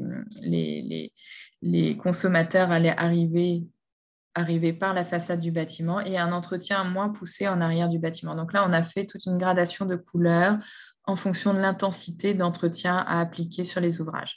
Donc, en plus des outils que vous avez là, on a travaillé sur cette intensité à mettre en place, ce qui va permettre de diminuer aussi les coûts d'entretien ou ce qui va permettre aussi d'arriver à un résultat qui correspond à l'image que se fait les propriétaires d'un site entretenu ou plus ou moins entretenu. Donc, vraiment, c'est une question de perception des infrastructures qu'on a travaillé avec aussi bien les propriétaires que les usagers. Donc, ces outils-là sont assez précieux. Puis, oui, la diapositive suivante nous permet de voir aussi que pour accompagner cet entretien, là, je parlais de perception des infrastructures qui nous permettaient de travailler sur des gradients d'entretien et du coup aussi sur des questions de budget reliées à l'entretien, va aller de pair avec des panneaux pédagogiques, des outils pédagogiques, la sensibilisation sur le site. Donc, c'est-à-dire que là, sur le projet du marché public, on s'est basé, oui, sur des panneaux, mais il y a aussi eu des carnets pédagogiques qui ont été mis à disposition des écoles et des camps de jour qui sont venus faire des tournées sur le site. Il y a aussi des formations de la sensibilisation pour les producteurs maraîchers qui sont dans le marché en tant que tel. Et bien entendu, ceux qui sont en première ligne, c'est le personnel d'entretien. Donc, le personnel d'entretien a été formé à ce que c'est la gestion durable des eaux pluviales pour être capable de donner de l'information aux usagers quand ils arrivaient sur le projet. Donc, vous voyez, là, tout ça se tient, l'entretien, la pédagogie, la sensibilisation, surtout quand on est sur des projets où on a de la visibilité de l'eau, comme avec un bassin niveau d'eau permanent ici. Donc, voilà pour ce cas d'étude. Peut-être qu'on peut prendre les questions à chaque cas d'étude s'il y en a. Ça peut aider aussi. Ça peut aider. Est-ce que vous avez des questions par rapport à ce projet? Donc, Delphine? Oui, dans le fond, je me demandais pour l'intensité de l'entretien, que dans le fond, c'était les producteurs qui avaient choisi sur quoi ils voulaient qu'il y ait le plus d'entretien, mais est-ce qu'il n'y a pas aussi des ouvrages qui nécessitent plus d'entretien que d'autres puis qu'il faut tenir compte de ça? Oui, alors c'est sûr que sur ce projet, on pourrait passer totalement une présentation complète à le présenter. En fait, j'ai dit c'est les producteurs qui ont choisi, mais les producteurs ont choisi main dans la main avec les concepteurs et avec aussi le personnel d'entretien. Donc vraiment, ça a été un trio des rencontres, vraiment un tripartite qui ont permis de déterminer un juste équilibre entre le budget qu'avaient les producteurs maraîchers pour entretenir leur site, leur volonté aussi esthétique. Donc, c'était ça qu'eux avaient en main. Après, on avait les concepteurs, donc architectes paysagistes et ingénieurs qui, eux, avaient des volontés au niveau du fonctionnement technique des ouvrages, que ce soit la survie des végétaux, que ce soit du fonctionnement des ouvrages. Puis, on avait le personnel d'entretien qui, lui, avait un certain temps à allouer, puis des pratiques à mettre en place. Donc, c'est cet équilibre qui nous a permis de dire on va mettre tant de temps ou tant d'énergie sur, par exemple, la biorétention ou sur le bassin à niveau d'eau permanent. Puis, comme vous êtes en train de dire, Delphine, oui, par exemple, le bassin à niveau d'eau permanent, il a pris quasiment 2 ans avant d'atteindre un certain équilibre au niveau de la qualité de l'eau, au niveau de la qualité des végétaux, etc. Et aussi parce que la sensibilisation des maraîchers se mettait en place à ce moment-là. Ils mettaient beaucoup d'engrais sur leurs végétaux. Ils arrosaient les végétaux, l'eau ruisselait sur le stationnement qui se retrouvait dans le bassin niveau d'eau permanent. Donc, on a dû ajuster l'entretien, mais aussi ajuster la pédagogie. Donc, c'est vraiment une boucle entre ces 3 parties-là qui nous a permis d'atteindre quelque chose d'acceptable. OK. Merci. Il y avait Monsieur Lajoie, François Lajoie. Oui, moi, je me pose la question. C'est sûr que là, il y a des projets à caractère, mettons, ça industriel ou commercial, puis des projets individuels.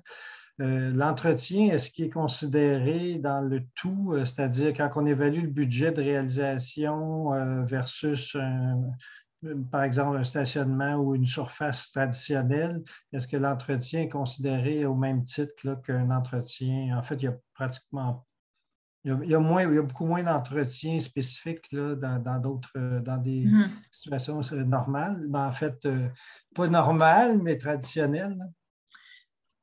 Oui, effectivement, il faut le prendre en considération pour comparer des pommes avec des pommes. Ce qui est important de voir, c'est que maintenant, les municipalités vont imposer 15, 20, 30, des fois 40% de surface végétalisée sur un projet. Là, je parle d'un projet, par exemple, de réfection de stationnement ou de place publique, etc., etc. Donc, on va se retrouver avec une imposition d'espace vert de 15 à 40%. Je vous dis ça parce que c'est souvent l'espace nécessaire pour gérer les eaux pluviales sur le site. Donc, qui dit gérer les eaux pluviales avec des infrastructures vertes dit aussi plantation de végétaux comme dans un espace vert.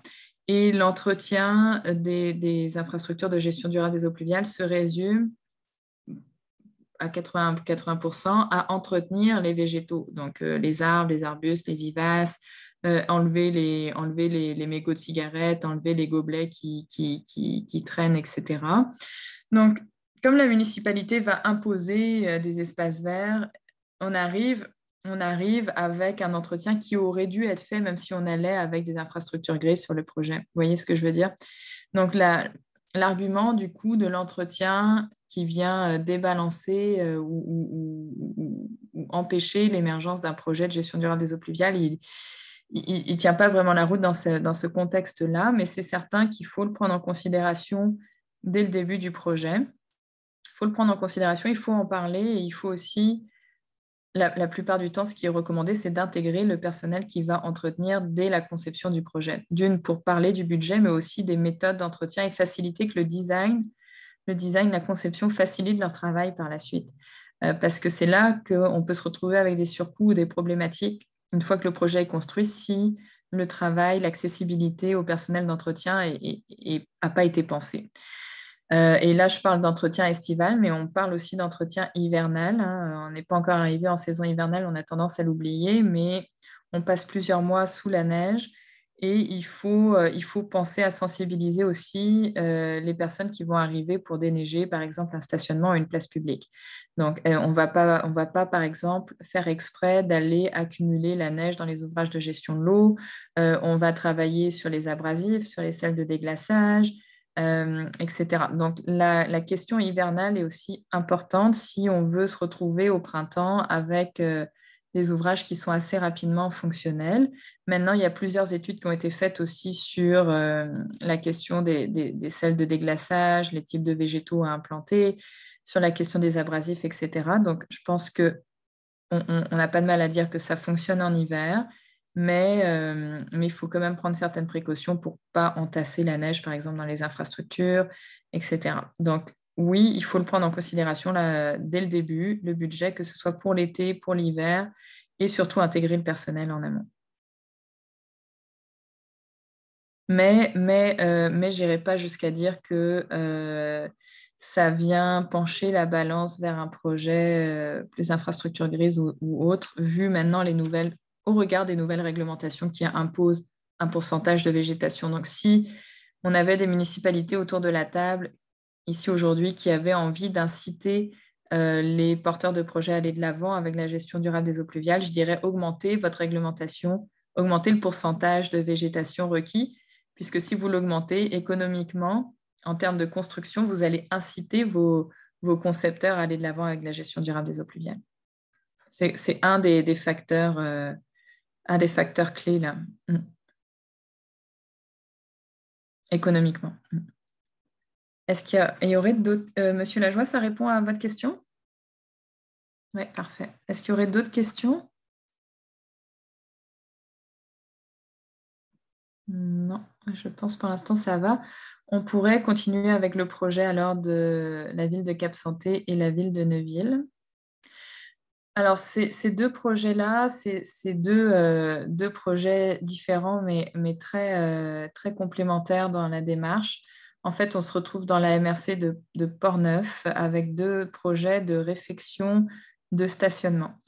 Donc, ces deux projets de réfection de stationnement visent à intégrer la gestion durable des eaux pluviales comme, disons, laboratoire pour la municipalité, comme exemple pour que la municipalité puisse par la suite dire aux développeurs, aux promoteurs qui arrivent sur la municipalité, ben voilà comment nous, on souhaiterait que vous interveniez, voilà comment vous pourriez intervenir sur la gestion durable des eaux pluviales, et voici un exemple, et nous-mêmes, on prône ces pratiques-là, et voilà comment ça se passe sur nos terrains municipaux. Donc, les deux municipalités ont désiré intégrer la gestion durable des eaux pluviales comme, disons, laboratoire vitrine sur ces deux projets-là de réfection de stationnement et travailler sur, disons, des projets à forte innovation en termes de multifonctionnalité des espaces. Donc, vous allez voir, ces deux projets-là vont combiner la multifonctionnalité, mais aussi la modularité. Donc, c'est-à-dire que oui, quand il ne pleut pas ou quand il n'y a pas de voiture, on peut faire autre chose que de se stationner ou de gérer les eaux pluviales. On peut accueillir des événements, on peut accueillir tout un tas de choses sur ces espaces-là, mais aussi on vise la modularité. Donc aujourd'hui, en 2021, ces projets-là sont des stationnements et permettent la gestion des eaux de pluie, mais dans 20 ans, 30 ans, 40 ans, comment ces projets-là peuvent être modulables et servir à autre chose sans qu'on ait tout à déconstruire. Donc, vraiment, c'est ça qui a été visé dans ces deux projets. Ces deux projets-là aussi visaient à aider la municipalité à adapter la réglementation municipale. Donc là, on a parlé avec eux justement de réglementation sur la gestion des eaux de pluie. Souvent, c'est des municipalités qui avaient peu ou pas de réglementation sur la gestion durable des eaux pluviales, travailler justement sur les pourcentages d'espaces verts requis, sur les nombres de cases de stationnement exigées, travailler avec des maximums de cases de stationnement et non des minimums de cases de stationnement exigées, travailler sur la réglementation sur les revêtements permis au sol, donc est-ce qu'on va avec des revêtements clairs, des revêtements perméables, etc., etc. Donc vraiment, ces projets ont permis aux municipalités de réfléchir à leur réglementation, mais aussi de réfléchir à comment un projet de gestion des eaux pluviales arrive dans leur municipalité, comment ils l'accueillent et comment ils le font cheminer en termes de gouvernance dans leur équipe de fonctionnaires. Donc, c'est-à-dire le projet rentre, il passe par la direction générale, l'urbanisme, les travaux publics, etc. Et puis comment la municipalité met en marche ces processus pour faire valoir la gestion durable des eaux pluviales. Donc, ça leur a servi à ça aussi. Puis, je dirais que ces deux projets ont permis aussi de travailler sur une grille d'indicateurs et de critères pour leur permettre d'orienter à la fois les concepteurs, mais aussi les décideurs. Donc, c'est des grilles d'indicateurs et critères dont je vous ai montré un extrait tout à l'heure, qui vont leur permettre de dire, bah voilà, nous, au début de projet, on vous donne tel indicateur, telle balise, puis aux différentes étapes du projet, on va les suivre jusqu'au suivi, jusqu'à la phase d'opération pour s'assurer qu'on répond bien à nos exigences et s'assurer du succès par la suite de la démarche. Donc, si maintenant je rentre un peu plus dans le projet, ces deux dossiers-là, voilà, là on voit le projet de Cap Santé. Vous voyez, la forme est un peu originale. Donc, on a travaillé avec eux sur, quand on regarde la vue en plan, on a travaillé avec eux à diminuer le nombre de cases de stationnement. Je n'ai pas mis de vue avant le projet, mais excuse-moi Candice, si on peut revenir à la diapositive juste précédente, quelques instants, voilà. Donc, vous voyez, les cases de stationnement sont au pourtour de la place publique. En fait, on est passé d'un stationnement à une véritable place publique ici, où le stationnement est vraiment remis au pourtour de la place et on gère les eaux de pluie vraiment à l'intérieur, au cœur de la place publique. On reçoit les eaux des cases de stationnement, des voies de circulation. Puis, on a au centre vraiment une place publique un peu plus minérale qui va recevoir les eaux des pluies plus importantes dans ce contexte-là. Et puis, cette place publique au centre est connectée à 2 autres petits bassins qui, eux, sont connectés à un cours d'eau existant pourtour de la place publique ici. Donc, vraiment, on met en valeur la gestion de l'eau, la végétalisation, la place publique. Et puis, on est davantage ici une place publique qui intègre du stationnement qu'un stationnement qui intègre d'autres fonctions. Donc, c'est intéressant de voir aussi la forme que tout ça a pu prendre.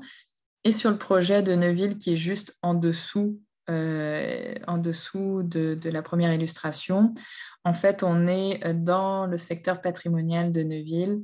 On est aux abords de l'église de Neuville. Et ici, bon, vous ne le voyez pas sur l'illustration, mais quand on est sur le site, on surplombe, on voit le fleuve Saint-Laurent et on comprend directement l'impact de la gestion des eaux de pluie sur le fleuve. En fait, ici, on est dans un contexte où les eaux de pluie sont rejetées directement dans le fleuve Saint-Laurent. Et quand on est sur le projet, on comprend directement cette dynamique-là. Donc là, ce qu'on a souhaité faire, c'est vraiment travailler sur la gestion des eaux de pluie de la toiture de l'église, mais aussi du stationnement, et de profiter du fait qu'on soit arrivé au niveau de Neuville, au fleuve Saint-Laurent. On a déjà les marées se ressentent. Donc vraiment travailler sur une place qu'on a appelée la place des marées et venir mimer les marées du fleuve Saint-Laurent grâce aux différentes typologies de pluie, aux fréquences de pluie qu'on allait recevoir sur le projet. Donc, c'est vraiment sensibiliser les citoyens, les usagers du stationnement au lien entre le stationnement et le fleuve, au lien entre la gestion des eaux de pluie et le fleuve. Donc, il va y avoir différents outils par la suite pédagogiques sur le projet pour sensibiliser les citoyens à cette démarche-là. Donc, on peut passer à la diapositive suivante. Effectivement, ce projet aussi, comme le projet du marché public, a travaillé sur les questions d'entretien et de maintenance. Et puis, on a travaillé avec eux sur une grille d'entretien, mais aussi sur des outils d'éducation, de formation et sur la définition du rôle et des responsabilités des différentes parties prenantes. Donc, vous voyez sur la vue en plan différents gradients de couleurs qui vont permettre de savoir où est-ce qu'on va mettre davantage l'emphase en termes d'entretien. Donc, plus c'est rouge, plus l'entretien va être soigné.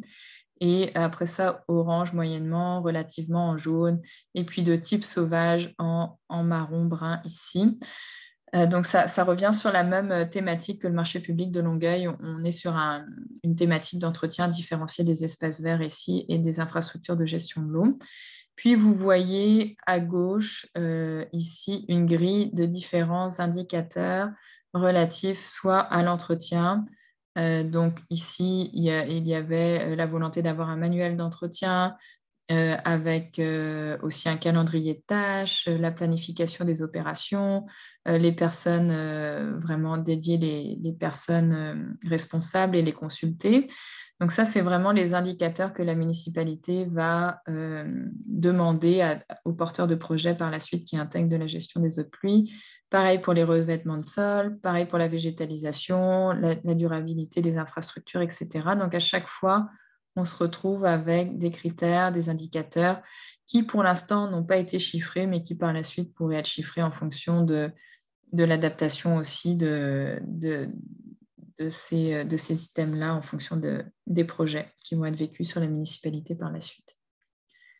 Donc voilà pour ça. On parlait tout à l'heure de l'entretien hivernal.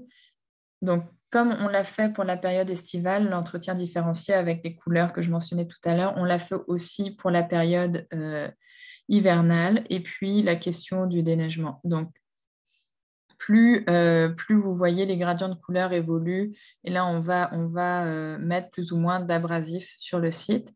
Donc c'est avec ou sans abrasif, puis là on parle de déneigement écologique, etc. Et on a déterminé sur le site des emplacements pour pour entreposer la neige pour éviter de la sortir et de l'envoyer sur un autre site.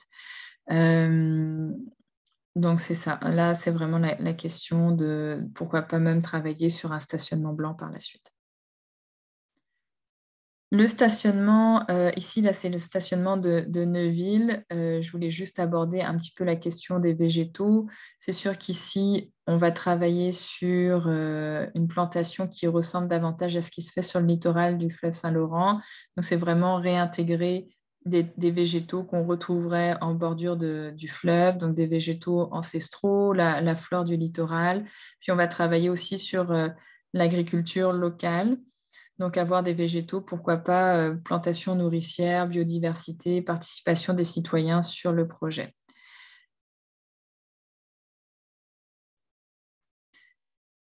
C'est sûr que pour ces deux projets-là, un des points forts, c'est la participation des différentes parties prenantes. Donc, je vous montre à l'écran différents outils qu'on a employés pour faire participer, que ce soit les élus, les fonctionnaires, les citoyens, tout au long de la démarche.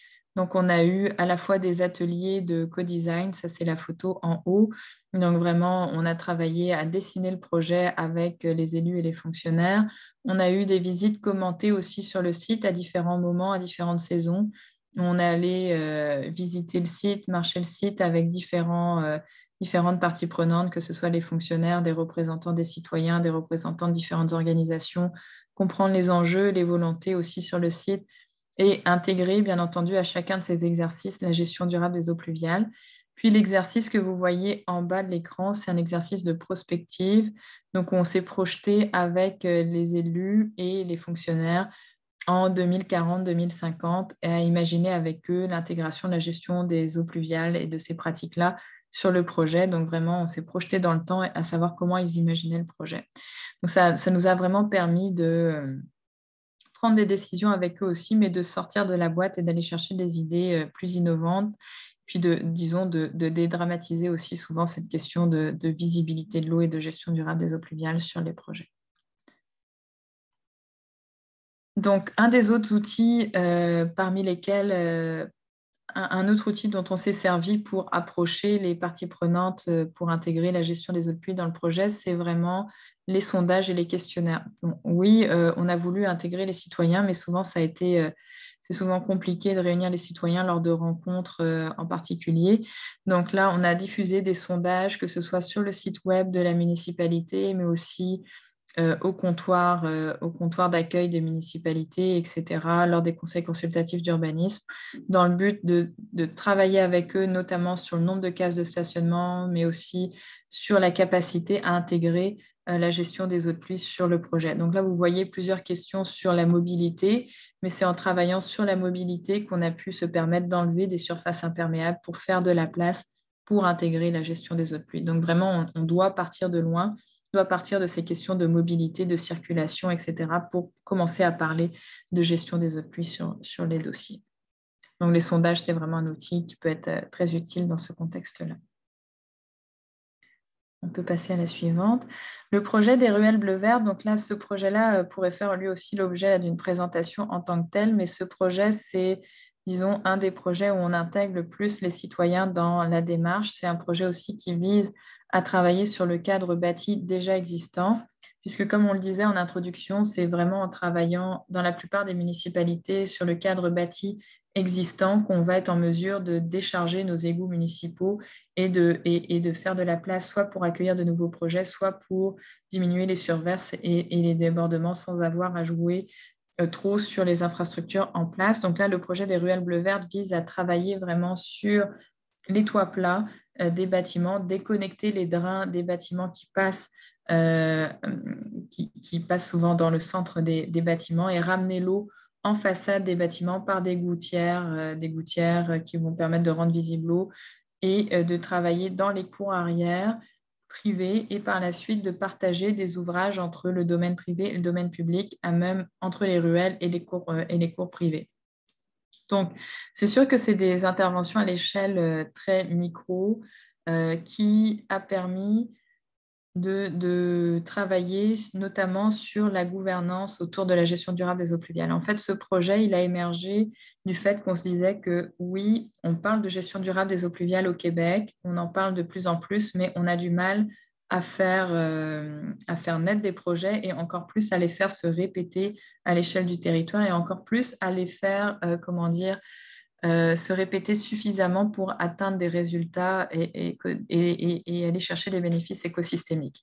Donc, c'est vraiment ce projet-là visé à trouver des solutions assez poussées pour contrer les freins qui limitent la répétition des projets de gestion durable des eaux pluviales.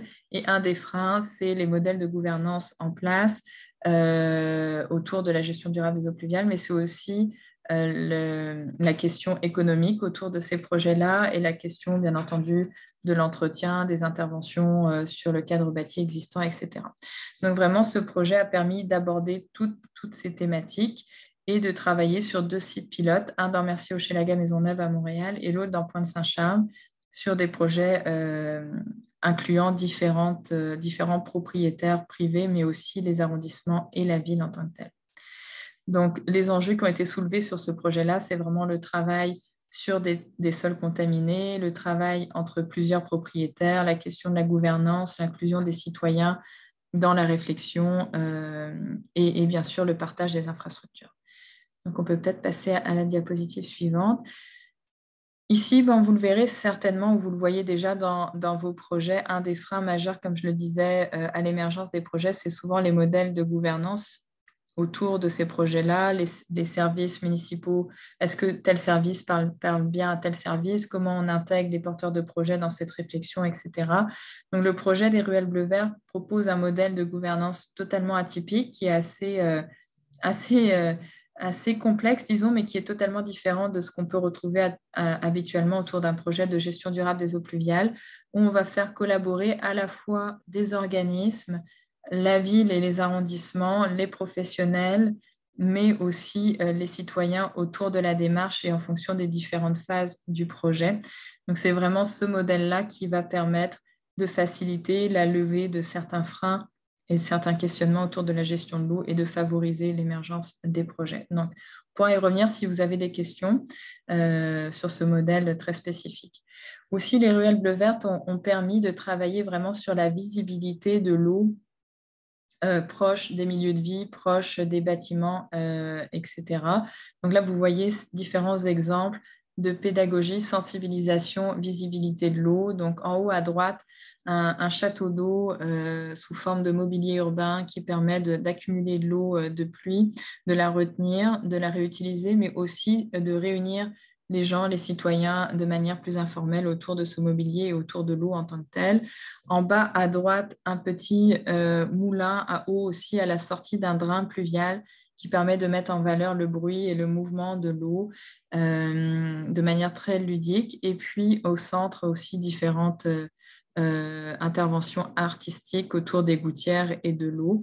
Donc, c'est vraiment là l'objectif que les citoyens se réapproprient l'eau et qu'on la rende visible le plus longtemps possible plutôt que de s'en débarrasser. Donc, ça a été un gros travail auprès des citoyens. Bien entendu, un des points forts de ce projet, comme je commençais à l'aborder, c'est la mutualisation, c'est-à-dire le partage des infrastructures entre le domaine privé et le domaine public. Ce projet-là a permis de faire évoluer d'ailleurs la réglementation montréalaise sur le sujet et d'intégrer la mutualisation dans la nouvelle réglementation sur la rétention. Donc, l'objectif de cette mutualisation, c'est comme vous le voyez sur l'illustration en bas à droite, de partager l'infrastructure entre le privé et le public, et c'est-à-dire de partager aussi les coûts, que ce soit de conception, de construction, d'entretien par la suite, les coûts, les rôles, les responsabilités autour de ces thématiques-là, dès le début du projet jusqu'à sa vie utile, en fait, jusqu'aux phases d'opération. Donc, vous voyez différentes bulles là sur la diapositive donc, qui parlent des sujets qui font l'objet de la mutualisation, donc l'entretien, les suivis, etc. Donc, ça implique tout un tas de parties prenantes. Pour le projet des ruelles bleues-vertes, ça implique les citoyens, l'arrondissement, la ville, mais aussi différents organismes. Et dans le cadre de ce projet-là, qui est assez atypique, les universités aussi qui font les suivis expérimentaux autour de la démarche. Donc ça, c'est un sujet qu'on voit maintenant de plus en plus émerger sur nos projets, la mutualisation, le partage, qui facilite pas mal de choses. Donc, dernier cas d'étude ici, le plan directeur de drainage de l'Université de Montréal. Je pense que c'est intéressant de le regarder puisqu'on intervient ici à l'échelle d'un secteur au complet. Donc là, c'est plusieurs bâtiments. On est sur un parc immobilier et foncier d'envergure.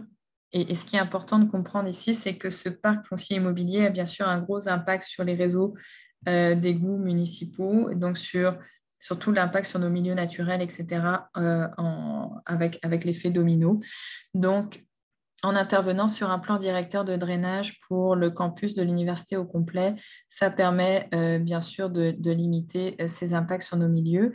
Là, ce qui a été réfléchi, quand on regarde les illustrations sur le projet, ce qui a été réfléchi, c'est de travailler sur différents axes bleus et verts sur le projet qui permettent de gérer les eaux de pluie, de végétaliser aussi ou de s'appuyer sur la végétalisation existante tout en travaillant sur la biodiversité puisqu'on est bien entendu sur les flancs du Mont-Royal ici. Donc, l'objectif, c'est vraiment aussi de travailler sur la biodiversité, notamment la grenouille des bois ici qui est une espèce en réintroduction sur le projet, donc s'appuyer sur la gestion des eaux de pluie pour réintroduire différentes espèces. L'objectif aussi ici, c'était de travailler sur différentes, coulées vertes et bleues, trames vertes et bleues, mais aussi sur des espaces multifonctionnels, donc des places publiques multifonctionnelles, etc. Donc, on est vraiment sur cette planification plus à grande échelle ici et sur le long terme. Pour le plan directeur de drainage, un peu comme pour le projet des ruelles bleues-vertes, il y a différents processus qui ont été mis en place. Là, ici, je vais parler d'un projet qui s'intègre dans ce plan directeur de drainage, qui est le corridor écologique d'Arlington, qui vient montrer l'exemple justement de travail avec les citoyens autour de la trame verte et bleue. Donc là, processus participatif, plantation d'arbres et tous ces projets-là peuvent vous paraître un peu éloignés de la gestion des eaux de pluie, mais en travaillant sur la plantation des arbres, on a pu aborder la question de la gestion de l'eau et de fait aborder aussi l'arrimage de ce projet du corridor d'Arlington avec les objectifs du plan directeur de drainage de l'université au complet.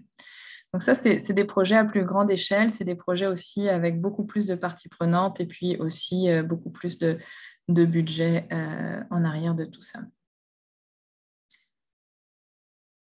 Sur cette diapositive, on va parler de coûts et d'estimations budgétaires sur des projets réalisés.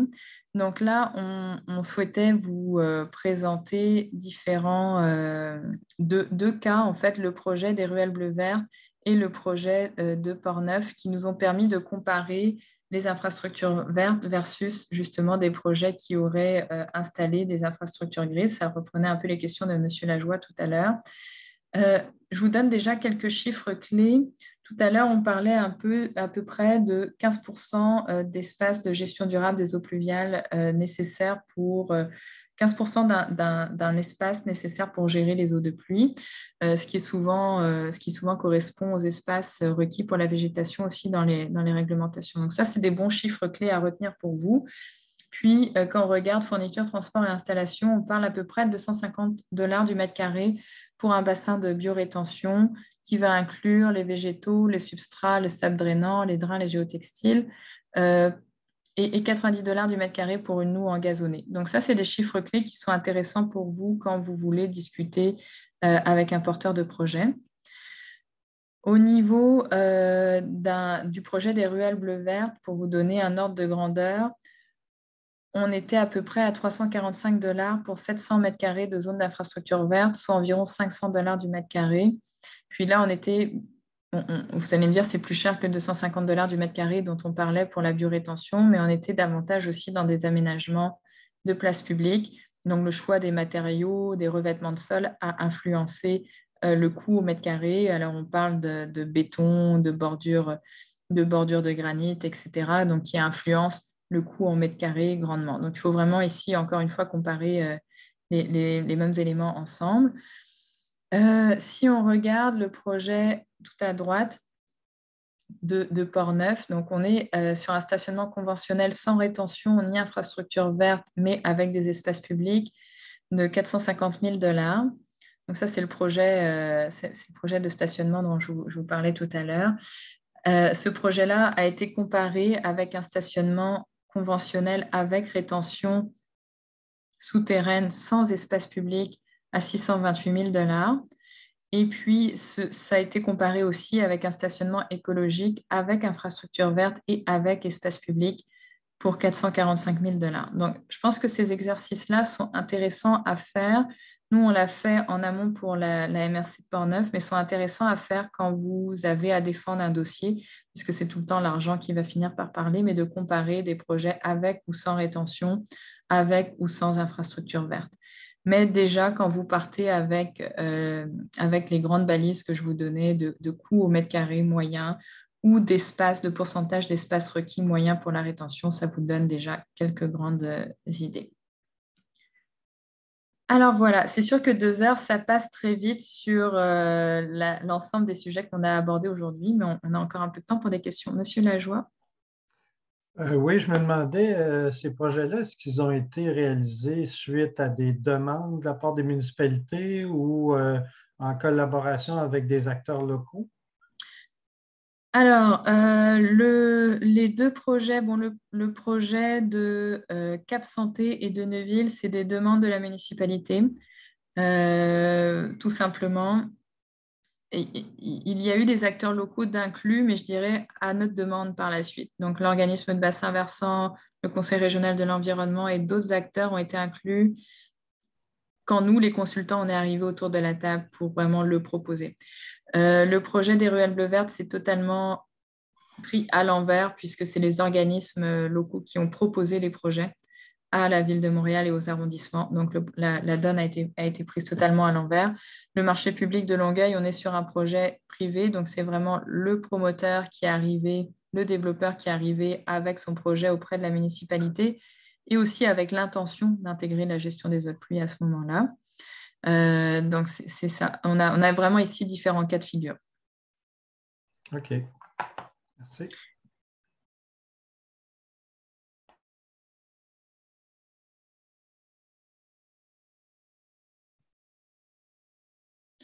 Est-ce que par rapport aux enjeux que vous rencontrez sur vos projets ou sur vos dossiers, est-ce que ça vous aide quand même à avancer? Est-ce qu'il y aurait des questions peut-être spécifiques par rapport à des enjeux que vous rencontrez?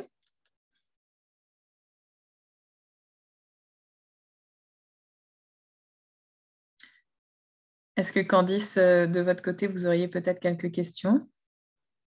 Ben, ça, moi, j'aurais une question. Ben, c'est sûr que dans mon contexte, c'est beaucoup plus des petites municipalités, là. Je ne sais pas, en fait, en tant que tel, c'est quoi comme les projets qui pourraient, je dirais, stimuler les municipalités à pouvoir participer à un projet de gestion durable des eaux pluviales. Qu'est-ce qui pourrait les inciter, c'est ça la question? Oui, c'est ça. En tant que comme grandeur de projet, pour vraiment essayer les inciter à vouloir faire partie de un projet comme ça. Ben, en fait, je pense que ce qui peut les inciter, c'est vraiment le début de la présentation. C'est si les municipalités se retrouvent dans des difficultés par rapport à la loi sur la qualité de l'environnement. Si la municipalité se retrouve dans cette difficulté-là, à un moment donné, ils vont se voir restreindre dans leur développement. Ils vont se voir empêchés de développer. Donc ça, c'est vraiment la chaîne de l'argumentaire. S'ils se voient empêchés de développer parce qu'ils ne sont plus en mesure de répondre à la loi sur la qualité de l'environnement, là, il va falloir qu'ils mettent en place des solutions et la gestion durable des eaux pluviales devient alors un bon argument. En fait, c'est comme ça qu'avec la municipalité de Neuville et aussi de Cap Santé, on est allé de l'avant sur des projets parce que c'est des municipalités qui voient leur population de plus en plus croître et ça va être le cas encore pour les 10 prochaines années. Donc là, ils vont se faire restreindre leur développement puisqu'ils n'arrivent plus à gérer leur réseau et leurs eaux de pluie. Donc là, ils sont obligés de mettre en place des mesures et ils vont aussi devoir faire en sorte que les développeurs qui arrivent sur leur territoire mettent en place des mesures. Donc là, je pense que le premier point, c'est c'est vraiment comprendre où en sont les municipalités par rapport à ces enjeux réglementaires-là. Et après ça, trouver des projets quand même de petite envergure, mais qui leur permettent de faire évoluer leur réglementation municipale aussi. En fait, sans réglementation municipale, dès qu'un développeur arrive sur une municipalité, il fait un peu ce qu'il veut, là, à moins qu'il s'en remette à la MRC, mais souvent les MRC ont des réglementations sur la rétention qui sont encore très larges, de 50 litres par seconde par hectare, donc ils vont être très peu restrictives. Donc là, c'est sûr que l'objectif premier, c'est d'aider la municipalité à s'outiller au niveau réglementaire et aussi à s'outiller à recevoir un projet au sein de la municipalité. Donc à comprendre par quel service ça passe, puis comment ce service-là accueille le projet pour être fort pour imposer des pratiques de gestion durable des eaux pluviales. Puis c'est difficile d'imposer la gestion durable des eaux pluviales aux promoteurs. En fait, ça va se faire par la bande en imposant des pourcentages de végétation, en diminuant le nombre de cases de stationnement requises, etc. Donc, je pense que ça, c'est ce qui peut se faire en coulisses, disons. Mais si une municipalité a envie d'aller de l'avant avec un premier projet, c'est souvent en travaillant sur un stationnement ou un petit tronçon de rue que ça devient facile d'intervenir. J'aurais pu parler du projet à Granby aussi avec la rue qui a été refaite ou de la rue Saint-Maurice à Trois-Rivières, etc. Mais travailler soit sur un stationnement ou une rue, c'est ce qui est le plus facile pour une municipalité. Mais s'ils s'y mettent à faire un projet pilote comme ça, ce qui est bien, c'est de travailler en parallèle sur leurs outils de planification et de réglementation. Est-ce que je parle de réglementation, mais ce qui est important aussi, c'est le règlement de zonage. Donc, vraiment qui se dote d'un règlement de zonage fort et qui s'y tiennent malgré les pressions de développement immobilier. Et ce qui va être bien, c'est de relier le règlement de zonage à un règlement de zonage pluvial. On en voit encore peu au Québec, mais c'est de superposer un zonage pluvial avec le zonage d'aménagement. Donc, je comprends, on n'en est pas encore à évaluer l'impact sur une réduction des versements d'eau usée ou à plus grande échelle, l'aménagement de la gestion des eaux pluviales à plus grande échelle. Ça peut réduire les déversements, mais on n'en est vraiment pas là encore. Hein. En fait, c'est une très bonne question. Et même, disons, dans les plus grandes municipalités comme Montréal, on n'en est pas là. C'est ce qu'on essaye de faire avec le projet des ruelles bleues vertes que j'aurais pu détailler, mais c'est vraiment essayer de comprendre quel impact on a sur le réseau municipal, sur la station d'épuration, sur les surverses.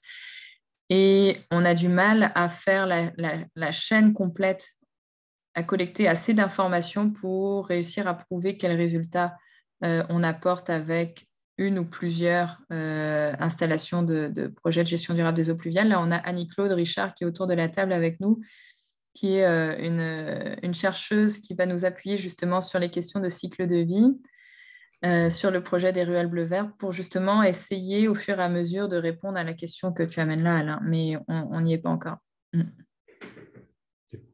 Merci.